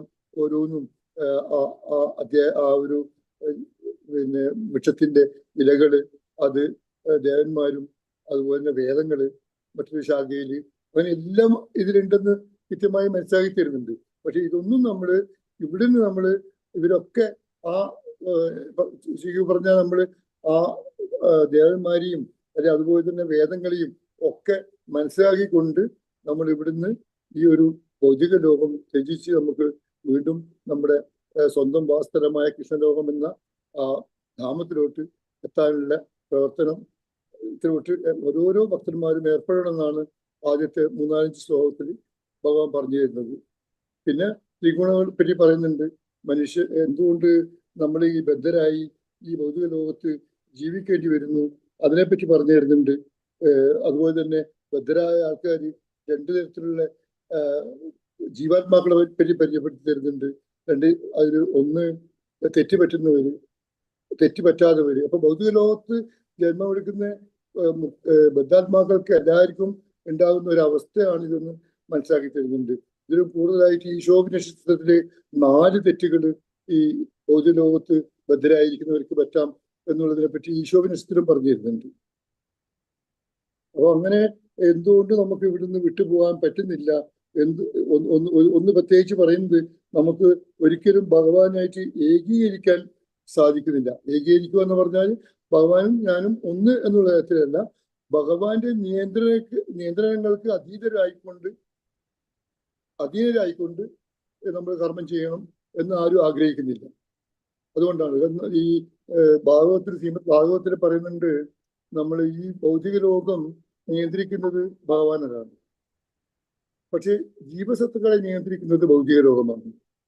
അപ്പൊ നമ്മൾ അതിൽ നിന്ന് മാറി നമ്മള് ശരിയായ രൂപം മനസ്സിലാക്കിക്കൊണ്ട് ഭഗവാന്റെ നിയന്ത്രണത്തിൽ, ഭഗവാന്റെ നിർദ്ദേശങ്ങളിൽ അനുസരിച്ച് നമ്മൾ മുമ്പോട്ട് പോകാൻ ഓരോരോ ജീവാത്മാക്കളും പരിശ്രമിക്കുകയാണെങ്കിൽ നമുക്ക് അതിൽ നിന്ന് മാറ്റം ഉണ്ടാവാനും ഈ ഭൗതിക ലോകത്തിൽ നിന്ന് തിരിച്ച് ആത്മലോകത്തിൽ എത്താനും പറ്റും. ഇങ്ങനെ കുറെ കാര്യങ്ങളാണ് ഇതിലൂടെ പറഞ്ഞു തരുന്നത്. ഓരോരോ ശ്ലോകം വായിച്ച് പറഞ്ഞു കഴിഞ്ഞാൽ ഒരുപാട് സമയമാവും. ഉം. പക്ഷെ അതിന്റെ ഒരു ചുരുക്കമായിട്ട് പറയുന്നത് അതെ. ഒത്തിരി കാര്യങ്ങളാണ്. ഈ മറ്റുള്ളവർക്ക് ആർക്കെങ്കിലും കുറച്ചും കൂടി ആഡ് ചെയ്തിട്ട് പറയാം. ഹരേ കൃഷ്ണ. താങ്ക് യു പ്രഭു. Thank you. ഈ കൽപ്പിത വൃക്ഷം വിസ്തൃതി പ്രാപിക്കുന്നത് എങ്ങനെയാണെന്നാ പറഞ്ഞേ? രജിത മാതാജിക്ക് പറയാൻ പറ്റുമോ?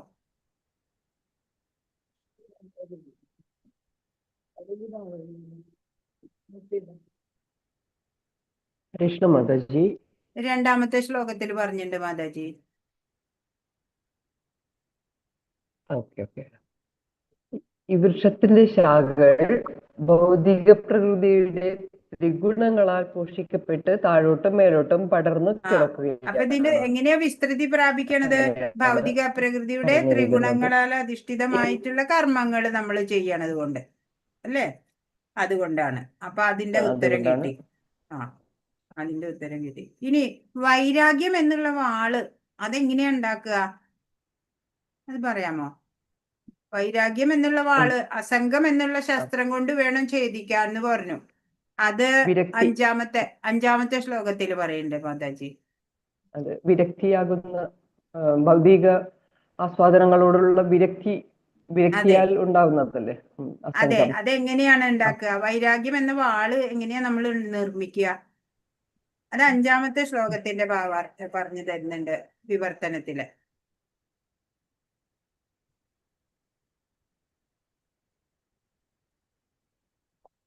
ആത്മനിവേദനം.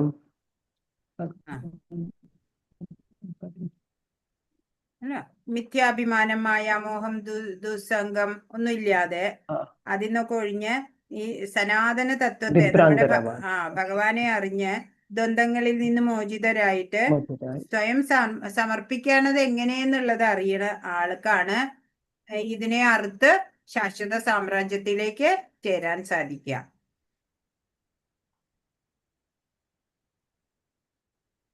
ഭഗവാന്റെ ഗോലോക വൃന്ദാവനം എന്നുള്ള ധാമത്തിനെ പറയുന്ന ശ്ലോകം ഏതാ? ആറാമത്തെ ശ്ലോകാണ്. ആറാമത്തെ. അതന്നെ.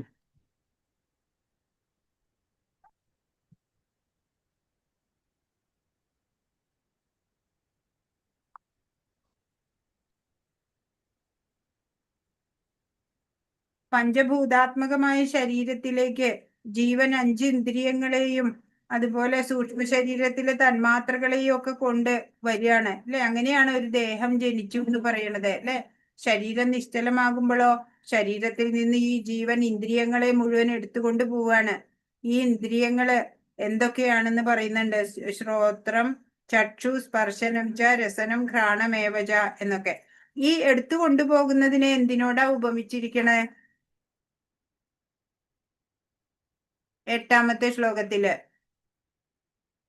കാറ്റ് ഗന്ധങ്ങളെ എന്ന പോലെ അല്ലെ? അത്രയും സ്മൂത്ത് ആയിട്ടാ. ഒമ്പതാമത്തെ ശ്ലോകമല്ലേ? എട്ടല്ലേ? അത് 9. അല്ല, ഏത് ഉപമ കൊടുത്തിരിക്കുന്നത്? എട്ടാമത്തെ ശ്ലോകം. ശരിയാണ്.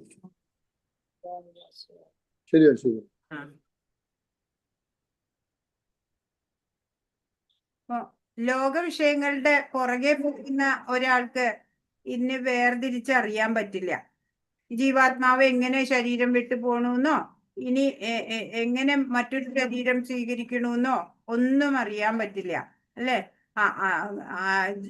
എന്താണ് ഈ ജീവനോട് ബന്ധപ്പെട്ട മനസ്സ് വേറെയാണ് എന്ന് ഒരു യോഗിയാണ് ആൾക്ക് മനസ്സിലാവും. ലൗകികന് അത് അറിയില്ല. അതേതാ ശ്ലോകം പറയണേ? 10ാമത്തെ ശ്ലോകത്തിൽ പറയാ. ഹരേ കൃഷ്ണ. പിന്നെന്താ ചോദിക്കുക?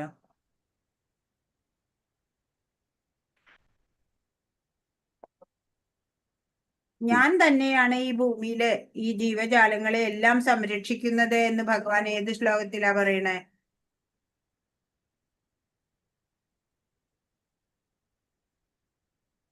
13-ലല്ലേ?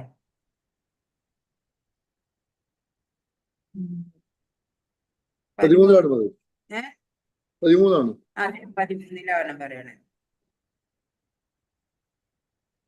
14-ലും കുറച്ച് പറയണ്ട വൈശ്വാനരനായിട്ട് എന്നൊക്കെ. അല്ലേ?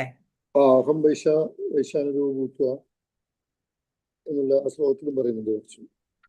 അപ്പൊ ഞാൻ പിന്നെ ദഹനാജ്ഞാണ് എന്നുള്ള കാര്യം വെളിപ്പെടുത്തുന്ന ഒരു ശ്ലോകമാണ്. 14. ഭഗവാനിലൂടെയാണ് നമ്മുടെ ശരീരത്തിലെ എല്ലാ പ്രക്രിയകളും നടക്കുന്നത്. ഉം. ഭഗവാൻ ഇല്ലെങ്കിൽ ഈ പ്രക്രിയകളൊന്നും നടക്കുന്നില്ല എന്ന് കാണിക്കുകയാണ് ആ ശ്ലോകത്തിലൂടെ. പിന്നെ അത്യുജ്വലമായിട്ടുള്ള 15ാമത്തെ ശ്ലോകം എന്താണ് പറയണേ? ഭഗവാനെ എവിടെയാ നമ്മൾ തിരയേണ്ടത്? സദസ്യശാഖം ഹൃദിസന്നിവിഷ്ടം, ഹൃദയത്തിൽ നമ്മുടെ ഉള്ളിൽ തന്നെ. അതന്നെ, സർവജീവരുടെ ഹൃദയത്തിൽ. ഹൃദിസന്നിവിഷ്ടം നമ്മുടെ ഉള്ളിൽ തന്നെ. അതെ. പിന്നെ അതിൽ പറയണ്ട് സ്മരണ, ജ്ഞാനം, അറിവിയൊക്കെ എന്നിൽ നിന്നാണ് ഉളവാകുന്നത്. എല്ലാ വേദങ്ങളിലൂടെയും അറിയേണ്ടത് ഭഗവാനെ തന്നെയാണ്. വേദാന്തമുണ്ടാക്കിയതും വേദങ്ങളെ അറിയുന്നതും ഭഗവാനാണ്. അല്ലെ? അത്യുജ്വലമായിട്ടുള്ള ഒരു ശ്ലോകം. പിന്നെ 16, 17, 18 ത്രിശ്ലോകിയാണ് എന്നാ പറയണേ. പിന്നെ 19 പുരുഷോത്തമനെ അറിയാൻ എന്താ ചെയ്യണ്ടേ, അതാണ്. പിന്നെ 20 വളരെ എന്താ പറയാ, ഇങ്ങനെ ഗുഹ്യമായിട്ടുള്ള അതിരഹസ്യമായിട്ടുള്ള ആ വേദഗ്രന്ഥത്തിലെ ഭാഗം, ജ്ഞാനഭാഗം നമുക്ക് ഭഗവാൻ വെളിപ്പെടുത്തി തന്നു എന്ന് പറയാണ്. അപ്പൊ ഇവിടെ എന്താ പറയണേ? രണ്ടാമത്തെ 1 മുതൽ 7 വരെ പരാമർശിച്ചുകൊണ്ട് ആൽമര വൃക്ഷത്തിന്റെ സാമ്യത്തെ ഒരു അവലോകനം അവതരിപ്പിക്കാൻ പറ്റുമോ? ആൽമരത്തിന്റെ സാമ്യം എന്താണ്? സാമ്യം പറയുമ്പോ ആരോ പറയാ? ആർക്ക് വേണമെങ്കിലും പറയാട്ടോ, പേര് വിളിക്കേണ്ട ആവശ്യമില്ല.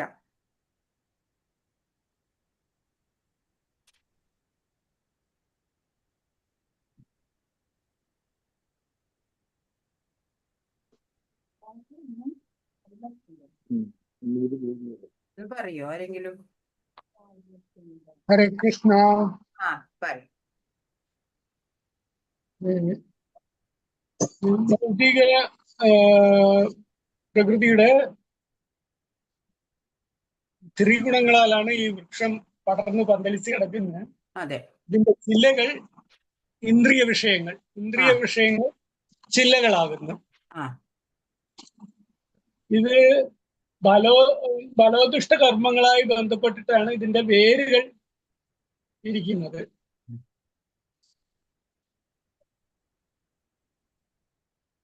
ഇതിന്റെ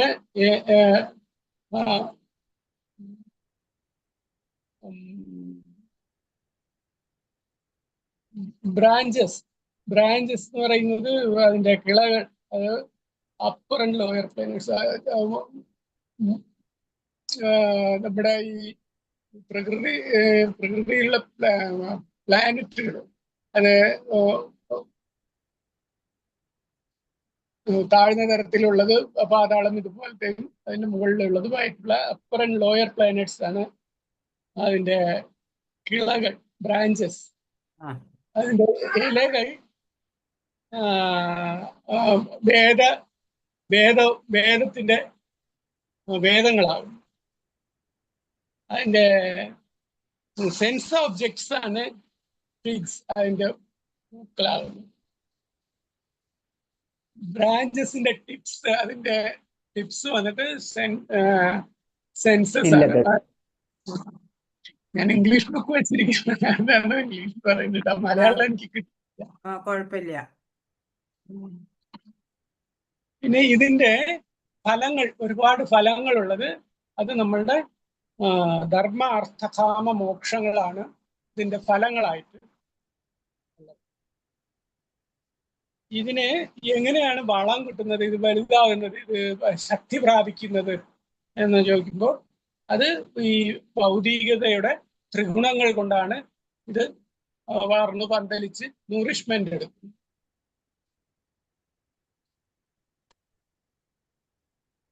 ലിവിങ് എൻറ്റിറ്റീസ്, ജീവാത്മാക്കൾ ഇതിനോട് എങ്ങനെ ബന്ധപ്പെടുന്നു എന്ന് പറഞ്ഞാൽ, ഒരു ക്ലയിൽ നിന്ന് മറു ക്ലയിലേക്ക് താവുന്നു. അവിടെ ഇവിടെയുള്ള എല്ലാ പഴങ്ങളെയും ടേസ്റ്റ് ചെയ്യാനായിട്ട്, കഴിക്കാനായിട്ട് അത് ധൃതി കൂട്ടുന്നു. അതല്ലേ ഫലോദിഷ്ട കർമ്മങ്ങൾ എന്നല്ലേ അതിനെ പറയാ? ഫലോദിഷ്ട കർമ്മങ്ങൾ.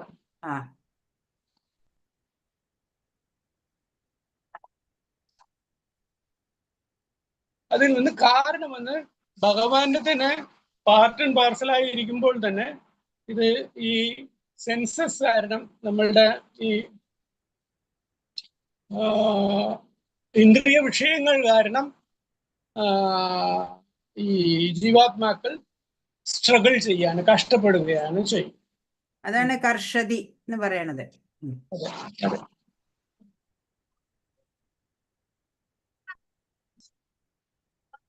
താങ്ക് യു പ്രഭു. അടുത്തത് നമുക്ക് നോക്കാം. 16 മുതൽ 20 പരാമർശിച്ചുകൊണ്ട് പുരുഷോത്തമ യോഗയുടെ അർത്ഥം വിശദീകരിക്കാം. എന്താ പുരുഷോത്തമ യോഗം എന്നുള്ളതിന്റെ അർത്ഥം പ്രഭു എന്നെ പറഞ്ഞോളൂ. 15-16 15,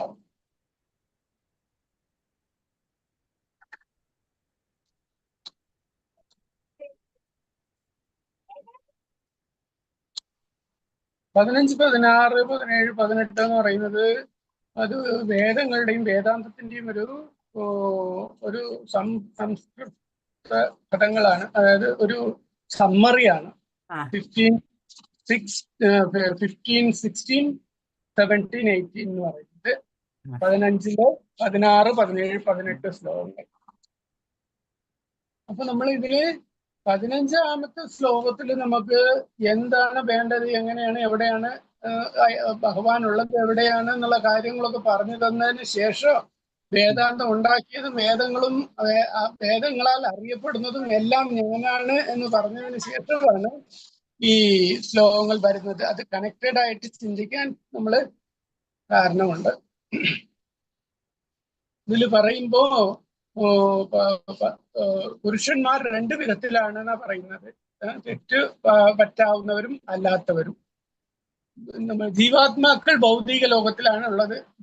അപ്പോ നമുക്ക് തെറ്റ് പറ്റും എന്നു വെച്ചാൽ നമ്മളുടെ ഒന്നും തന്നെ പൂർണ്ണമായ ഇന്ദ്രിയങ്ങളല്ല, ഇന്ദ്രിയ വിഷയങ്ങളും പൂർണ്ണമല്ല, എല്ലാം ശുദ്ധിയില്ലാത്തതും ഒക്കെ ആവുന്നത് കൊണ്ടാണ് നമുക്ക് തെറ്റുകൾ സംഭവിച്ചുകൊണ്ടേയിരിക്കുന്നത്.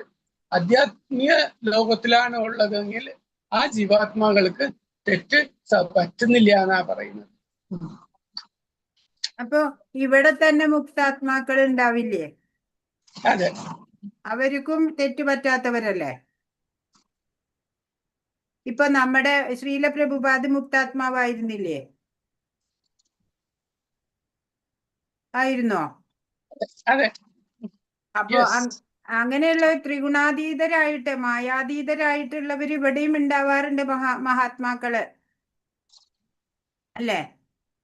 ശരിയാണ്, ഉണ്ടാവാറുണ്ട്. അവർക്കും തെറ്റ് പറ്റില്ല എന്നുള്ളതാണ്. അതെ, അവർക്കും തെറ്റ് പറ്റില്ല. അതെ, അവർക്ക് തെറ്റ് പറ്റാതിരിക്കാനുള്ള കാരണമുണ്ടല്ലോ. അവര് ഈ 15-ാമത്തെ ശ്ലോകം മനസ്സിലാക്കിയിട്ടുണ്ട്. അതെ അതെ, അതുകൊണ്ട് അവർക്ക് തെറ്റ് പറ്റുന്നില്ല, പറ്റാത്തത്. അതെ, അവരുടെ പ്രവൃത്തി 15-ാമത്തെ ശ്ലോകത്തിനെ ബേസ് ചെയ്തിട്ടാണ് അവരുടെ എല്ലാ പ്രവർത്തനങ്ങളും. അതെ. അപ്പൊ ഇതില് ഇപ്പൊ 2 വിധം പറഞ്ഞാലും ഈ 2ാമത്തെ വിധമായിരിക്കുന്ന ഭൗതികതയിലുള്ള ജീവാത്മാക്കളിൽ തന്നെ അതിന്റെ ഉള്ളിലും നമുക്ക് 2 വിധം കാണാം എന്നാണ് ഇപ്പൊ നമുക്ക് മനസ്സിലാക്കാൻ സാധിക്കുന്നത്. ഒന്ന് ഈ 15-ാമത്തെ ശ്ലോകം ബോധത്തോടു കൂടി അറിയുന്നവർ, ഒന്ന് അത് അറിയാത്തവർ. അതെ, അങ്ങനെ നമുക്ക് വേണമെങ്കിൽ കാണാം. അപ്പൊ മാതാജി പറഞ്ഞപ്പോ അത് നല്ലൊരു പോയിന്റാണ്, തെളിഞ്ഞു തോന്നിയില്ലായിരുന്നു. എനിക്കത് തോന്നിയതാ. നമ്മുടെ ശ്രീല പ്രഭുപാദൊക്കെ അദ്ദേഹമൊക്കെ എത്ര പരിശുദ്ധാത്മാവാണ്, എത്ര അല്ലെ ജ്ഞാനിയാണ്, എത്ര പരമ ശുദ്ധ വൈഷ്ണവനാണ്.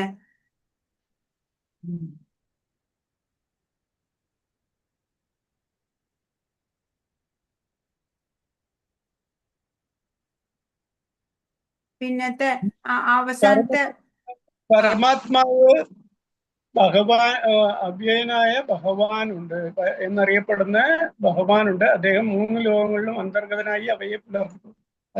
ഈ 3 ലോകങ്ങളിലും ഭഗവാൻ തന്നെയാണ് അതിൻ്റെ ഉള്ളിൽ ഇരുന്നുകൊണ്ട് അതിനെ മെയിൻറ്റെയിൻ ചെയ്യുന്നത്. പുലർത്തിപ്പോരുന്നത് എന്ന് പറയുമ്പോൾ മെയിൻറ്റെയിൻ ചെയ്യാണ്.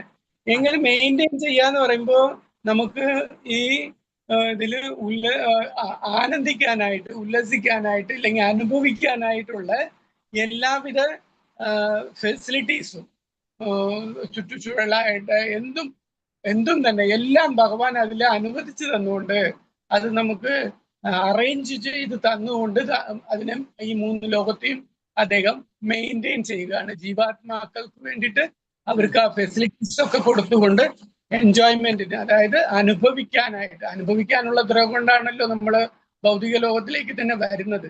അത് നമ്മളുടെ ആശയാണ്, നമ്മളുടെ തീരുമാനമാണ്. അപ്പൊ നമ്മളുടെ സ്വാതന്ത്ര്യത്തിന് നമ്മളെ ഭഗവാൻ ഗോ എൻജോയ് എന്നും പറഞ്ഞു വിട്ടു.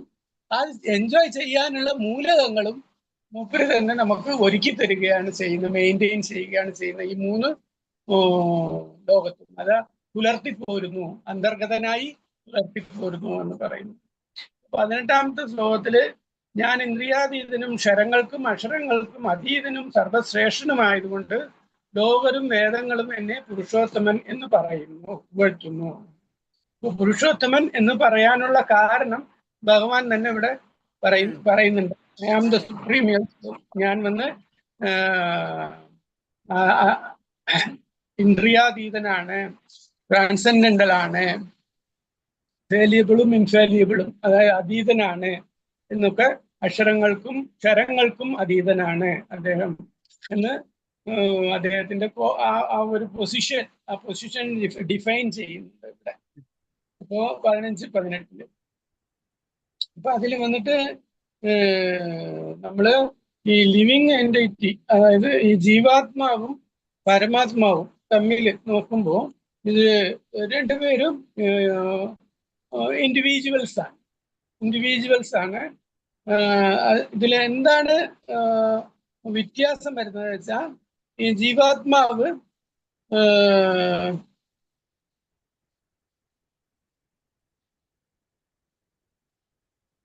ഭഗവാന്റെ ഈ ഇൻകൺവീൻസിബിൾ പൊട്ടൻസീസിനെ, ഭഗവാന്റെ ഈ ഐശ്വര്യങ്ങളെ കടന്നു പോകാൻ സാധിക്കത്തില്ല ഈ ലിവിങ് എൻറ്റിറ്റി ജീവാത്മാവിന്. കണ്ടീഷനാണ്. ജീവാത്മാവ് ലിബറേറ്റഡ് അല്ല, കണ്ടീഷൻഡ് ആണ്, ബന്ധനസ്ഥനാണ്.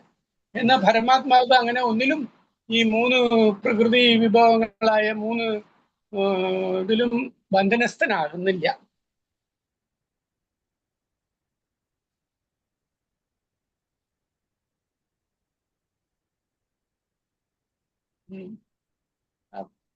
വേറെ ഇപ്പോ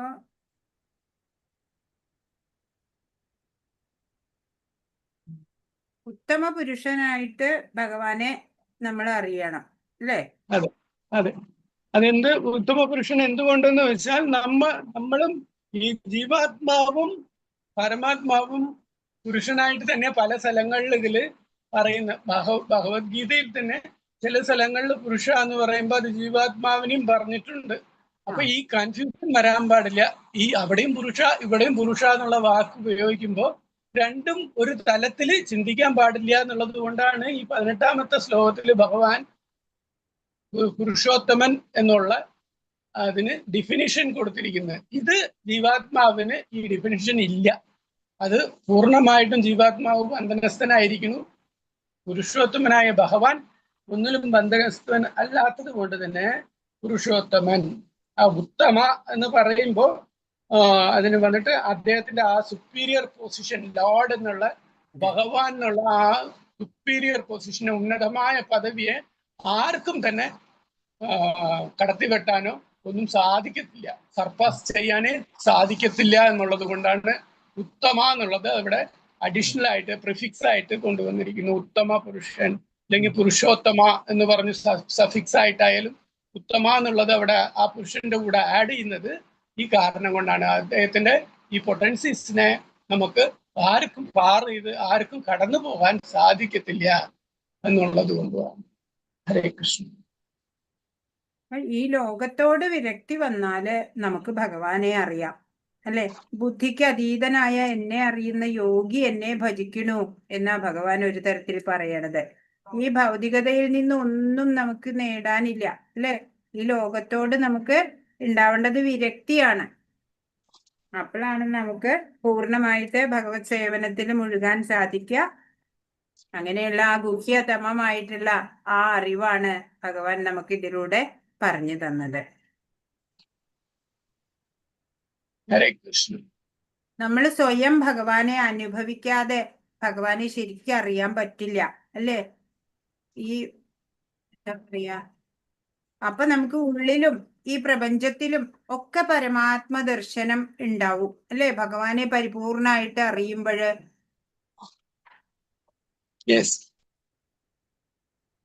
ഒരു ഇൻസിഡന്റ് പറയാം. ശീലപ്രഭുപാദിന്റെ ഗൃഹസ്ഥാശ്രമം ഉപേക്ഷിച്ചിട്ട് അദ്ദേഹം 54-ാമത്തെ വയസ്സില് വൃന്ദാവനത്തിൽ താമസിച്ചു. നമുക്കറിയാം വാനപ്രസ്ഥം. രാധാ ദാമോദർ ടെമ്പിളില് താമസിച്ചു കൊണ്ടിട്ട് അദ്ദേഹം ഈ ശ്രീമദ് ഭാഗവതത്തിനൊക്കെ ട്രാൻസ്ലേഷനൊക്കെ എഴുതുന്നത് നമുക്കറിയാം. പക്ഷെ അധികം പണമൊന്നുമില്ല അല്ലെ, പ്രിന്റ് ചെയ്യാനൊന്നും പണമില്ല. എഴുതണത് ട്രാൻസ്ലേറ്റ് ചെയ്ത് പേപ്പറുകൾ ഇങ്ങനെ വെക്കും അല്ലെ, അട്ടി വെച്ചാലും അതൊന്ന് പ്രിന്റ് ചെയ്ത് എടുക്കാൻ പണയില്ല. അങ്ങനെ അന്നും ബാക്ക് ടു ഗോഡ് ഹെഡ് എന്നുള്ള ദ്വൈവാരിക ഇറക്കുന്നുണ്ടായിരുന്നു. അപ്പോഴ് അദ്ദേഹം ഒരു ദിവസം ഇങ്ങനെ ക്ഷേത്ര ദർശനം എന്നും നടത്തും.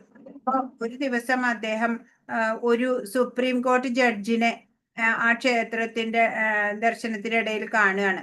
അപ്പൊ അദ്ദേഹം ബാക്ക് ടു ഗോഡ് ഹെഡ് വായിച്ചിട്ടുള്ള ആളായതുകൊണ്ട് പ്രഭുപാദിനോട് പറഞ്ഞു, സ്വാമി, ഞാൻ അങ്ങയുടെ പുസ്തകം വായിച്ചിട്ടുണ്ട്, എന്താണ്, സുഖമല്ലേ എന്നൊക്കെ ചോദിച്ചു ഇങ്ങനെ വർത്തമാനം പറയുമ്പോ, അപ്പോ പ്രഭുപാദ് പറയാണ്, ഇപ്പൊ പ്രിന്റ് ചെയ്യാനൊന്നും പണമില്ല, അതാണ് ഇപ്പൊ എന്റെ ഒരു കഷ്ടം എന്ന് പറയാണ്. അപ്പോള് അദ്ദേഹം പറഞ്ഞു, എന്നാ ശരി, ഒരു കാര്യം ചെയ്തോളൂ, എന്റെ അടുത്ത് വന്നോളൂ, അപ്പൊ ഞാന് മാസം 10 രൂപ തരാം എന്ന് പറഞ്ഞു. അപ്പൊ അന്ന് 10 രൂപ വലിയ എമൗണ്ട് തന്നെയാണ്. അങ്ങനെ ഒരു നാള് പ്രഭുപാദ് ചെല്ലാണ്. വലിയ പൈസയൊന്നുമില്ല. ട്രെയിനിൽ കയറി പിന്നെ നടന്ന് അങ്ങനെയൊക്കെ ക്ഷീണിച്ച് അഡ്രസ്സ് തപ്പി അവിടെ എത്തി. അവിടെ എത്തിയപ്പോഴ് ഗേറ്റിലെത്തിയപ്പോ സെക്യൂരിറ്റി ഉണ്ട്. അവിടെ പറഞ്ഞു, അങ്ങനെ ജഡ്ജി കാണാൻ വന്നതാണ് എന്ന് പറഞ്ഞപ്പോ പറഞ്ഞു, അദ്ദേഹം ഇവിടെ ഇല്ല, കുറച്ചു സമയം വൈകും വരാൻ എന്ന് പറഞ്ഞു. എന്നാൽ അകത്ത് വരാനോ വിശ്രമിക്കാനോ ഒന്നും പറഞ്ഞില്ല. അങ്ങനെ അദ്ദേഹം അവിടെ ഗേറ്റിന്റെ പുറത്ത് ഇങ്ങനെ നിന്നു. അപ്പോ കടുത്ത വെയിലാണ്. അപ്പോ വഴിയിലൂടെ ഒരു ആള്, അതായത് പ്രഭുപാദിന്റെ ഗുരു ഭക്തി സിദ്ധാന്ത സരസ്വതി ഠാക്കൂർ, അദ്ദേഹം 64 ഗൗഡീയങ്ങൾ സ്ഥാപിച്ചിട്ടുണ്ടല്ലോ, അതിലൊരു മഠം ഇതിന്റെ അടുത്തായിരുന്നു. ആ മഠത്തിലെ ഒരു അന്തേവാസിയാണ് അതിലെ സൈക്കിള് ചവിട്ടി പോയിക്കൊണ്ടിരുന്നത്. അപ്പോള് ഇങ്ങനെ അഭയ് ബാബുവിനെ കാണുകയാണ്. അദ്ദേഹത്തിന് പരിചയമുണ്ട്. അഭയ് ബാബു എന്താ ഇവിടെ നിക്കണേ എന്ന് അദ്ദേഹം ഇങ്ങനെ വിചാരിക്കുകയാണ്. എന്തെങ്കിലും കാര്യം കാണുമായിരിക്കും എന്ന് പറഞ്ഞ് അദ്ദേഹത്തിന്റെ ജോലിക്ക് പോയി. അത് കഴിഞ്ഞ് ഒരു 3 മണിക്കൂർ കഴിഞ്ഞ് അദ്ദേഹം സൈക്കിളിൽ മടങ്ങി വരുന്ന വേളയിലും ഇവിടെ ശ്രീല പ്രഭുപാദ് അവിടെ നിൽക്കുകയാണ്. അപ്പൊ അദ്ദേഹം സൈക്കിളിൽ നിന്ന് ഇറങ്ങിയിട്ട് ചോദിച്ചു, എന്താണ് അഭയ് ബാബു ഇവിടെ വന്നിട്ട്, ഞാൻ പോകുമ്പോഴും കണ്ടു അങ്ങ് ഈ വെയിലത്ത് നിൽക്കുന്നു എന്ന് പറഞ്ഞു. അപ്പൊ പറഞ്ഞു, ഇങ്ങനെ ഇദ്ദേഹം 10 രൂപ തരാന്ന് പറഞ്ഞിട്ടുണ്ട്, അതിനാണോ ഇത്രയ്ക്ക് കഷ്ടപ്പെട്ടിട്ട് ഇവിടെ വന്നത്, ഞാൻ അങ്ങേക്ക് 10 രൂപ തരാം എന്ന് പറഞ്ഞ് ആശ്രമത്തിൽ കൂട്ടിക്കൊണ്ടുപോയിട്ട്, അപ്പൊ പറഞ്ഞു, ഇപ്പൊ നമ്മുടെ ആശ്രമത്തിങ്ങൾക്ക് വലിയ കഷ്ടമൊന്നുമില്ല, അത്യാവശ്യം ഫണ്ടൊക്കെ ഉണ്ട് എന്ന് പറഞ്ഞിട്ട് അദ്ദേഹം 10 രൂപ കൊടുത്തു. പിന്നെ പ്രഭുപാദിന്റെ വസ്ത്രമൊക്കെ വളരെ പഴകിയതായിരുന്നു എന്ന് കണ്ടു അദ്ദേഹം 5 രൂപ കൂടി കൊടുത്തു. പറഞ്ഞു, അങ്ങേ ഒരു പുതിയ വസ്ത്രം വാങ്ങിച്ചോളൂ എന്ന് പറഞ്ഞിട്ട് അത് കൊടുത്തു. അപ്പോ പറഞ്ഞു, എന്നിട്ട് ഇനി മുതല് ഇത് വാങ്ങാനായിട്ട് അങ്ങ് കഷ്ടപ്പെട്ട് വരണ്ട, ഞാൻ അവിടെ എത്തിച്ചോളാം എന്ന് പറയാണ്. അപ്പോ അദ്ദേഹം എന്താ ചെയ്തത്, ഈ 15 രൂപ കിട്ടി അല്ലെ, 15 രൂപയും കൊണ്ട് നേരെ പോയത് എന്തിനാ, ഭാഗവതം വിവർത്തനം ചെയ്തതൊക്കെ പ്രിന്റ് ചെയ്യിക്കാനാണ്. നമ്മളാണെങ്കിലോ ക്ഷീണിച്ചു, ഇനിയിപ്പോ ഹോട്ടലിൽ പോവാന്ന് പറയും അല്ലെ. അപ്പോ എല്ലാവർക്കും ആ ഭാഗവതത്തിന്റെ അമൃതം ആസ്വാദ്യകരമാക്കാൻ വേണ്ടിയിട്ട് അദ്ദേഹം സഹിച്ച ത്യാഗത്തിന്റെ ഫലമായിട്ടാണ് നമ്മൾ ഇന്ന് അല്ലെ ഈ ജ്ഞാനമൊക്കെ നമുക്ക് ആർജിക്കാൻ സാധിച്ചത്. ശ്രീല പ്രഭുപാദ് കി ജയ്. ഹരേ കൃഷ്ണ ഹരേ കൃഷ്ണ ഹരേ കൃഷ്ണ കൃഷ്ണ കൃഷ്ണ ഹരേ ഹരേ, ഹരേ രാമ രാമ രാമ ഹരേ ഹരേ. വാഞ്ചാകൽപതരുഭ്യശ്ച കൃപാസിന്ധുഭ്യൈവ ച പതിതാനാം പാവനേഭ്യോ വൈഷ്ണവേഭ്യോ നമോ നമഃ. അനന്തകോടി വൈഷ്ണവ വൃന്ദ കി ജയ്. ശ്രീല പ്രഭുപാദ് കി ജയ്. ഗുരു മഹാരാജ് കി ജയ്. ഹരേ കൃഷ്ണ. ഇനി എന്തെങ്കിലും ചോദിക്കാനുണ്ടോ? ഇവിടെ ഒരു സ്ലൈഡും കൂടി ഉണ്ട് കേട്ടോ, അന്ന് കാണാൻ മറന്നു ഞാൻ. ദാ ഇവിടെ ഒരു ജീവാത്മാവ് ഈ ഇരുണ്ട ഭൗതിക ലോകത്ത് ഉള്ളിടത്തോളം അവൻ വ്യവസ്ഥാപിതമായ ജീവിതത്തിലാണ്. എന്നാൽ ഈ ഭൗതിക ലോകത്തിന്റെ തെറ്റായ വികൃതമായ വൃക്ഷത്തെ മുറിച്ചുകൊണ്ട് ആത്മീയ ആകാശത്തിൽ എത്തുമ്പോൾ അവൻ മുക്തി നേടുന്നു. ഇവിടെ എന്താ പറയണേ? വ്യവസ്ഥാപിതമായ ജീവിതത്തിലാണ് ജീവാത്മാവ്. ഭൗതിക ലോകത്തിന്റെ അതന്നെയാണ് നമ്മൾ അവസാനം 20ാമത്തെ ശ്ലോകത്തിൽ പറഞ്ഞത് തന്നെ. തന്റെ വ്യവസ്ഥാപിതമായ ജീവിതം അല്ലേ? സ്വയം കരുതുന്നു. എന്നാൽ തന്റെ വിമോചിത അവസ്ഥയിൽ അവൻ ആത്മീയ രാജ്യത്തിൽ പ്രവേശിച്ച് പരമാത്മാവിന്റെ സഹകാരിയായി മാറുന്നു. അവിടെ അവൻ നിത്യാനന്ദവും നിത്യജീവനും പൂർണ്ണമായ അറിവും ആസ്വദിക്കുന്നു. അത്രേ ഉള്ളൂ. അത്ര തന്നെയുള്ളൂ. ഹരേ കൃഷ്ണ. ഇനി എന്തെങ്കിലും സംശയമുണ്ടോ?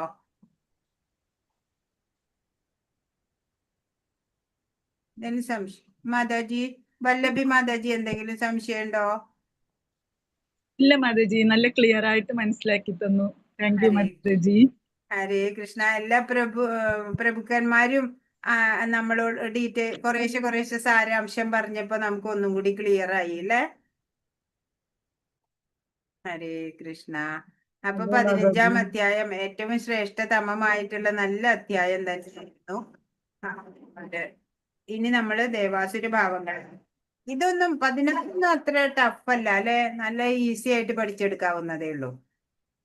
16ാം അധ്യായം അടുത്തതേ കുഴപ്പമില്ലാത്തതാ. 2 ദിവസം കൊണ്ട് തീരാൻ പറ്റും. 24 ശ്ലോകമേ ഉള്ളൂ. കൃഷ്ണ. പറയൂ മാതാജി. കൃഷ്ണ. നിത്യം നിത്യാനാം ചേതനാം ചേതനാശാനാം എന്നുള്ള അതില്ലേ, അത് വിവരിച്ചിട്ടൊന്നും പറയണ്ടല്ലോ അല്ലേ?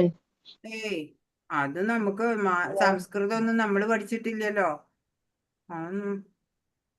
അത് ബദ്ധരമുക്ത ജീവാശക്തികൾക്ക് പിന്നെ കൂടാണ്ട് വേറൊരു കാര്യമുണ്ട് അതിനകത്ത് കിടക്കണ്ടേ.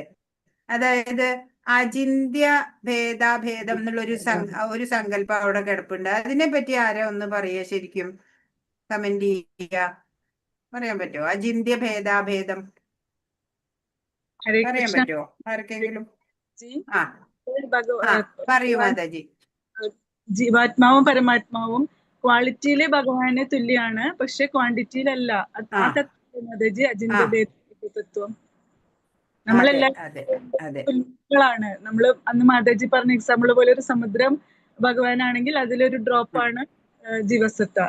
പക്ഷെ അതില് ആ സമുദ്രത്തിന്റെ ആ ഉപ്പുരസവും അതിന്റെ എല്ലാ ക്വാളിറ്റിയും ആ വെള്ളത്തിലുള്ള പോലെ ഭഗവാന്റെ എല്ലാ ക്വാളിറ്റികളുടെയും ഒരു പെർസെന്റേജ് പല വിധത്തിലുള്ള പെർസെന്റേജ് ജീവസത്തകളിൽ ഉണ്ടായിരിക്കും. പക്ഷെ ക്വാണ്ടിറ്റേറ്റീവ്ലി സെയിം അല്ല, ക്വാളിറ്റിയിൽ സെയിം ആണ്. അതല്ലേ? അതെ അതെ. അതായത് അതിപ്പോ ചൈതന്യ മഹാപ്രഭുവിന്റെ ശിഷ്യരാണ് പുതിയ ഈ ദർശനം ഉണ്ടാക്കിയത്, അചിന്ത്യ ഭേദാഭേദം എന്നുള്ള ആ ദർശനം. അല്ലാതെ മഹാപ്രഭു വേദാന്ത മതവും ഒന്നും ഉണ്ടാക്കിയിട്ടില്ല. ശിഷ്യരാണ് ഈ ദർശനം ഉണ്ടാക്കിയത്, അചിന്ത്യ ഭേദാഭേദം എന്നുള്ളത്. അപ്പൊ ഈ അധ്യായം 15ാം അധ്യായം ഒരു നല്ലൊരു അറിവ് നൽകുന്ന ഒരു അധ്യായം തന്നെയാണ്. വേദാന്ത സാരമും ഒക്കെ ആയിട്ടുള്ള ത്രിശ്ലോകിയൊക്കെ അടങ്ങുന്ന ആ 15ാമത്തെ ആ അത്യുജ്വലമായ ശ്ലോകം അല്ലേ? അതൊക്കെ വളരെ നല്ല. വേറെ എന്തെങ്കിലും കമന്റ്സ് പറയാനുണ്ടോ?